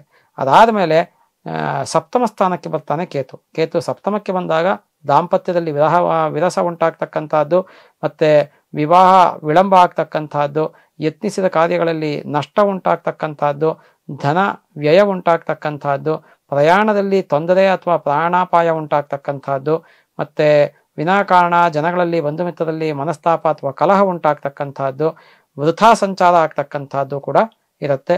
ಪಾಲುದಾರಿಕೆ ವ್ಯಾಪಾರದಲ್ಲೂ ಕೂಡ ತೊಂದರೆ ಉಂಟಾಗುತ್ತೆ. ಹಾಗಾಗಿ ಈ ಒಂದು ಕುಂಭ ರಾಶಿಯವರು ಗುರುಬಲ ಒಂದು ಬರುತ್ತೆ, ಆದರೆ ಶನಿ ಬಲ, ರಾಹುಬಲ, ಕೇತುಬಲ ಮೂರೂ ಇರೋದಿಲ್ಲ. ಆದ್ದರಿಂದ ನವಗ್ರಹ ಸಹಿತವಾಗಿ ವಿಶೇಷ ಶನಿ ರಾಹು ಕೇತುಗಳಿಗೆ ಶಾಂತಿಯನ್ನು ಮಾಡಿಕೊಳ್ತಕ್ಕಂಥದ್ದು ಸೂಕ್ತ.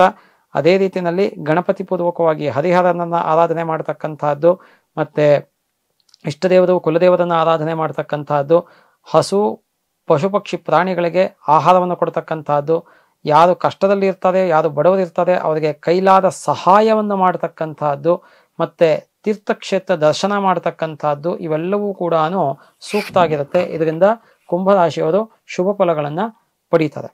ಮೀನರಾಶಿ. ಮೀನರಾಶಿಯವರಿಗೆ ಸದ್ಯದ ಪರಿಸ್ಥಿತಿನಲ್ಲಿ ಗುರು ತೃತೀಯ ಸ್ಥಾನದಲ್ಲಿ ಇದ್ದಾನೆ. ಗುರು ತೃತೀಯ ಸ್ಥಾನದಲ್ಲಿ ಇದ್ದಾಗ ಸ್ಥಾನ ನಾಶ ಆಗತ್ತೆ, ಧನನಾಶ ಆಗತ್ತೆ, ಅಧಿಕ ಧನ ವ್ಯಯ ಉಂಟಾಗತ್ತೆ, ಇಷ್ಟ ಜನರ ವಿಯೋಗ ಉಂಟಾಗ್ತಕ್ಕಂಥದ್ದು, ವಿಘ್ನಗಳು ಉಂಟಾಗ್ತಕ್ಕಂಥ ಪಾಸಿಬಿಲಿಟಿ ಇದೆ. ಯಾವುದೇ ಕೆಲಸಗಳನ್ನು ಕೈಗೊಂಡಾಗ ಮಾನಹಾನಿ ಉಂಟಾಗ್ತಕ್ಕಂಥದ್ದು, ಅನಾರೋಗ್ಯ ಉಂಟಾಗ್ತಕ್ಕಂಥದ್ದು, ಪ್ರಾಣಾಪಾಯ ಉಂಟಾಗ್ತಕ್ಕಂಥ ಪಾಸಿಬಿಲಿಟಿ ಕೂಡ ಇದೆ. ಇನ್ನು ಗುರು ಮೇನಲ್ಲಿ ಚತುರ್ಥ ಸ್ಥಾನಕ್ಕೆ ಬರ್ತಾನೆ. ಗುರು ಯಾವಾಗ 4ನೇ ಮನೆಗೆ ಬರ್ತಾನೆ ಆಗ ವಿನಾಕಾರಣ ಬಂಧು ಮಿತ್ರದಲ್ಲಿ ಕಲಹ ಅಥವಾ ಮನಸ್ತಾಪ ಆಗತ್ತೆ, ಮತ್ತೆ ವಾಹನದಿಂದ ತೊಂದರೆ ಅಥವಾ ನಷ್ಟ ಅಥವಾ ವಾಹನ ಅಪಘಾತಗಳು ಉಂಟಾಗ್ತಕ್ಕಂತಹದ್ದು, ಮತ್ತೆ ಸ್ನೇಹ ನಾಶ ಉಂಟಾಗ್ತಕ್ಕಂತಹದ್ದು. ಅದೇ ರೀತಿಯಲ್ಲಿ ವಿದ್ಯಾರ್ಥಿಗಳಿಗೆ ವಿದ್ಯಾಭ್ಯಾಸದಲ್ಲಿ ತೊಂದರೆ ಉಂಟಾಗ್ತಕ್ಕಂತಹದ್ದು, ಮತ್ತೆ ಅಧಿಕ ಧನ ವ್ಯಯ ಉಂಟಾಗ್ತಕ್ಕಂತಹದ್ದು. ಹೀಗೆಲ್ಲಾನು ಕೂಡ ಮತ್ತೆ ಮೀನರಾಶಿಯವರು ಯಾರಿರ್ತಾರೆ ಅವರ ತಾಯಿಗೆ ಅನಾರೋಗ್ಯ ಉಂಟಾಗ್ತಕ್ಕಂತಹದ್ದು, ಮತ್ತೆ ಉದ್ಯೋಗದಲ್ಲಿರ್ತಕ್ಕಂಥವ್ರಿಗೆ ಕಿರಿಕಿರಿ ಉಂಟಾಗ್ತಕ್ಕಂಥದ್ದು, ಇವೆಲ್ಲವೂ ಕೂಡ ಇರುತ್ತೆ. ಇನ್ನು ಈ ಶನಿಯ ಬಲಾಬಲಗಳನ್ನು ನೋಡಿದಾಗ ಮೀನರಾಶಿಯವರಿಗೆ ಸದ್ಯದ ಪರಿಸ್ಥಿತಿಯಲ್ಲಿ ಶನಿ ವ್ಯಯಸ್ಥಾನದಲ್ಲಿ ಇದ್ದಾನೆ. ಆದ್ದರಿಂದ ಅಲ್ಲಿ ಅವರಿಗೆ ಅಧಿಕ ಧನ ವ್ಯಯ ಉಂಟಾಗ್ತಕ್ಕಂಥದ್ದು, ಕಾಲಿನ ಸಮಸ್ಯೆ ಉಂಟಾಗ್ತಕ್ಕಂಥದ್ದು, ವಾತಜ ವ್ಯಾಧಿಗಳು ಉಂಟಾಗ್ತಕ್ಕಂಥದ್ದು, ವೃಥಾ ಅಲೆದಾಟ ಉಂಟಾಗ್ತಕ್ಕಂಥದ್ದು, ಶತ್ರುಗಳಿಂದ ತೊಂದರೆ ಉಂಟಾಗ್ತಕ್ಕಂಥದ್ದು, ಮತ್ತೆ ಬಂಧನ ಉಂಟಾಗ್ತಕ್ಕಂತಹ ಯೋಗ ಕೂಡ. ಯಾವುದೇ ಪಾಪಗ್ರಹಗಳು ವ್ಯಯಸ್ಥಾನದಲ್ಲಿ ಗೋಚಾರದಲ್ಲೇ ಇರಲಿ ಅಥವಾ ನಿಮ್ಮ ಜಾತಕಗಳಲ್ಲೇ ಇರಲಿ ಇತ್ತು ಅಂದರೆ ಬಂಧನ ಆಗ್ತಕ್ಕಂತಹ ಯೋಗ ಕೂಡ ಇರುತ್ತೆ. ಅದಕ್ಕೋಸ್ಕರ ಬಹಳ ಎಚ್ಚರಿಕೆಯಲ್ಲಿ ಇರ್ತಕ್ಕಂತಹದ್ದು ಸೂಕ್ತ. ಅದೇ ರೀತಿಯಲ್ಲಿ ಈ ಒಂದು ರಾಹು ಈ ಶನಿ ಜನ್ಮ ರಾಶಿಗೆ ಬರ್ತಾನೆ ಯಾವಾಗ ಮಾರ್ಚ್ 29 ನಂತರದಲ್ಲಿ. ಆಗ ಮೀನರಾಶಿಯವರಿಗೆ ಅನಾರೋಗ್ಯ ಆಗತ್ತೆ, ಮತ್ತೆ ವಿನಾಕಾರಣ ಮನಸ್ತಾಪ ಅಥವಾ ಕಲಹ ಜನಗಳಲ್ಲಿ ಉಂಟಾಗ್ತಕ್ಕಂತಹದ್ದು, ಮತ್ತೆ ಚಿತ್ತ ಭ್ರಮೆ ಉಂಟಾಗ್ತಕ್ಕಂತಹದ್ದು, ಮತ್ತೆ ಅಗ್ನಿ ವಿಷ ಇತ್ಯಾದಿಗಳಿಂದ ಲೋಹದಿಂದ ತೊಂದರೆ ಉಂಟಾಗ್ತಕ್ಕಂತಹದ್ದು, ಧನ ಅಥವಾ ದ್ರವ್ಯ ನಷ್ಟ ಉಂಟಾಗ್ತಕ್ಕಂತಹದ್ದು, ಶಾರೀರಿಕ ಪೀಡೆ ಉಂಟಾಗ್ತಕ್ಕಂತಹದ್ದು, ಪರಸ್ಥಳ ವಾಸ ಉಂಟಾಗ್ತಕ್ಕಂತಹದ್ದು, ಪ್ರಾಣಾಪಾಯ ಉಂಟಾಗ್ತಕ್ಕಂತಹ ಪಾಸಿಬಿಲಿಟಿ ಕೂಡ ಇರುತ್ತೆ. ಇನ್ನು ರಾಹುವಿನ ಬಲವನ್ನು ನೋಡಿದಾಗ ರಾಹು ಸದ್ಯದ ಪರಿಸ್ಥಿತಿಯಲ್ಲಿ ಜನ್ಮ ರಾಶಿನಲ್ಲೇ ಇದ್ದಾನೆ. ಆದ್ದರಿಂದ ಶಾರೀರಿಕವಾದಂತಹ ಬಾಧೆ ಉಂಟಾಗತ್ತೆ, ಮತ್ತೆ ಅಧಿಕ ಧನ ವ್ಯಯ ಉಂಟಾಗ್ತಕ್ಕಂತಹದ್ದು, ಮನೆಯಲ್ಲಿ ಒಂದು ರೀತಿಯಾದಂತಹ ಕಲಹ ಅಥವಾ ಅಶಾಂತಿಯ ವಾತಾವರಣ ಇರುತ್ತೆ, ಮತ್ತೆ ಬುದ್ಧಿ ಕ್ಲೇಶ ಉಂಟಾಗ್ತಕ್ಕಂತಹದ್ದು, ತಲೆನೋವು ಬರ್ತಕ್ಕಂತಹ ಪಾಸಿಬಿಲಿಟಿ ಕೂಡ ಇರುತ್ತೆ. ಈ ರಾಹು ಬದಲಾವಣೆ ಆದಮೇಲೆ ವ್ಯಯಸ್ಥಾನಕ್ಕೆ ಬರ್ತಾನೆ. ಅದರಿಂದ ಅಧಿಕ ಧನ ವ್ಯಯ ಆಗತ್ತೆ, ಅದೇ ರೀತಿಯಲ್ಲಿ ನಿದ್ರಾ ನಾಶ ಆಗತ್ತೆ, ಹಾಗೇನೆ ಶತ್ರು ಬಾಧೆ ಉಂಟಾಗತ್ತೆ, ವೃಥಾ ಅಲೆದಾಟ ಅಥವಾ ಸಂಚಾರ ಉಂಟಾಗ್ತಕ್ಕಂತಹದ್ದು, ಚಿಂತೆ ಅಥವಾ ದುಃಖ ಉಂಟಾಗ್ತಕ್ಕಂತಹದ್ದು, ಕಾಲಿನ ಸಮಸ್ಯೆ ಉಂಟಾಗ್ತಕ್ಕಂತಹ ಪಾಸಿಬಿಲಿಟೀಸ್ ಕೂಡ ಇರುತ್ತೆ. ಇನ್ನು ಕೇತು ಸದ್ಯದ ಪರಿಸ್ಥಿತಿಯಲ್ಲಿ ಸಪ್ತಮದಲ್ಲಿ ಇದ್ದಾನೆ. ಸಪ್ತಮದಲ್ಲಿ ಕೇತು ಇದ್ದಾಗ ದಾಂಪತ್ಯದಲ್ಲಿ ಕಲಹ ಅಥವಾ ವಿರಸ ಉಂಟಾಗ್ತಕ್ಕಂತಹದ್ದು, ಪಾಲುದಾರಿಕೆ ವ್ಯಾಪಾರದಲ್ಲಿ ತೊಂದರೆ ಉಂಟಾಗ್ತಕ್ಕಂತಹದ್ದು, ಹಾಗೇನೆ ವಿವಾಹ ವಿಳಂಬ ಆಗ್ತಕ್ಕಂತಹದ್ದು, ಮತ್ತೆ ಧನ ವ್ಯಯ ಅಥವಾ ಧನ ನಷ್ಟ ಉಂಟಾಗ್ತಕ್ಕಂತಹದ್ದು, ಪ್ರಯಾಣದಲ್ಲಿ ತೊಂದರೆ ಅಥವಾ ನಷ್ಟ ಉಂಟಾಗ್ತಕ್ಕಂತಹ ಪಾಸಿಬಿಲಿಟಿ ಇರುತ್ತೆ. ವಿನಾಕಾರಣ ಜನಗಳಲ್ಲಿ ಕಲಹ ಅಥವಾ ಮನಸ್ತಾಪ ಆಗತ್ತೆ, ಭಯ ಅಥವಾ ಚಿಂತೆ ಉಂಟಾಗ್ತಕ್ಕಂತಹ ಪಾಸಿಬಿಲಿಟಿ ಕೂಡ ಇರುತ್ತೆ. ಇನ್ನು ಈ ಕೇತು ಮೇನಲ್ಲಿ ಷಷ್ಠ ಸ್ಥಾನಕ್ಕೆ ಬರ್ತಾನೆ.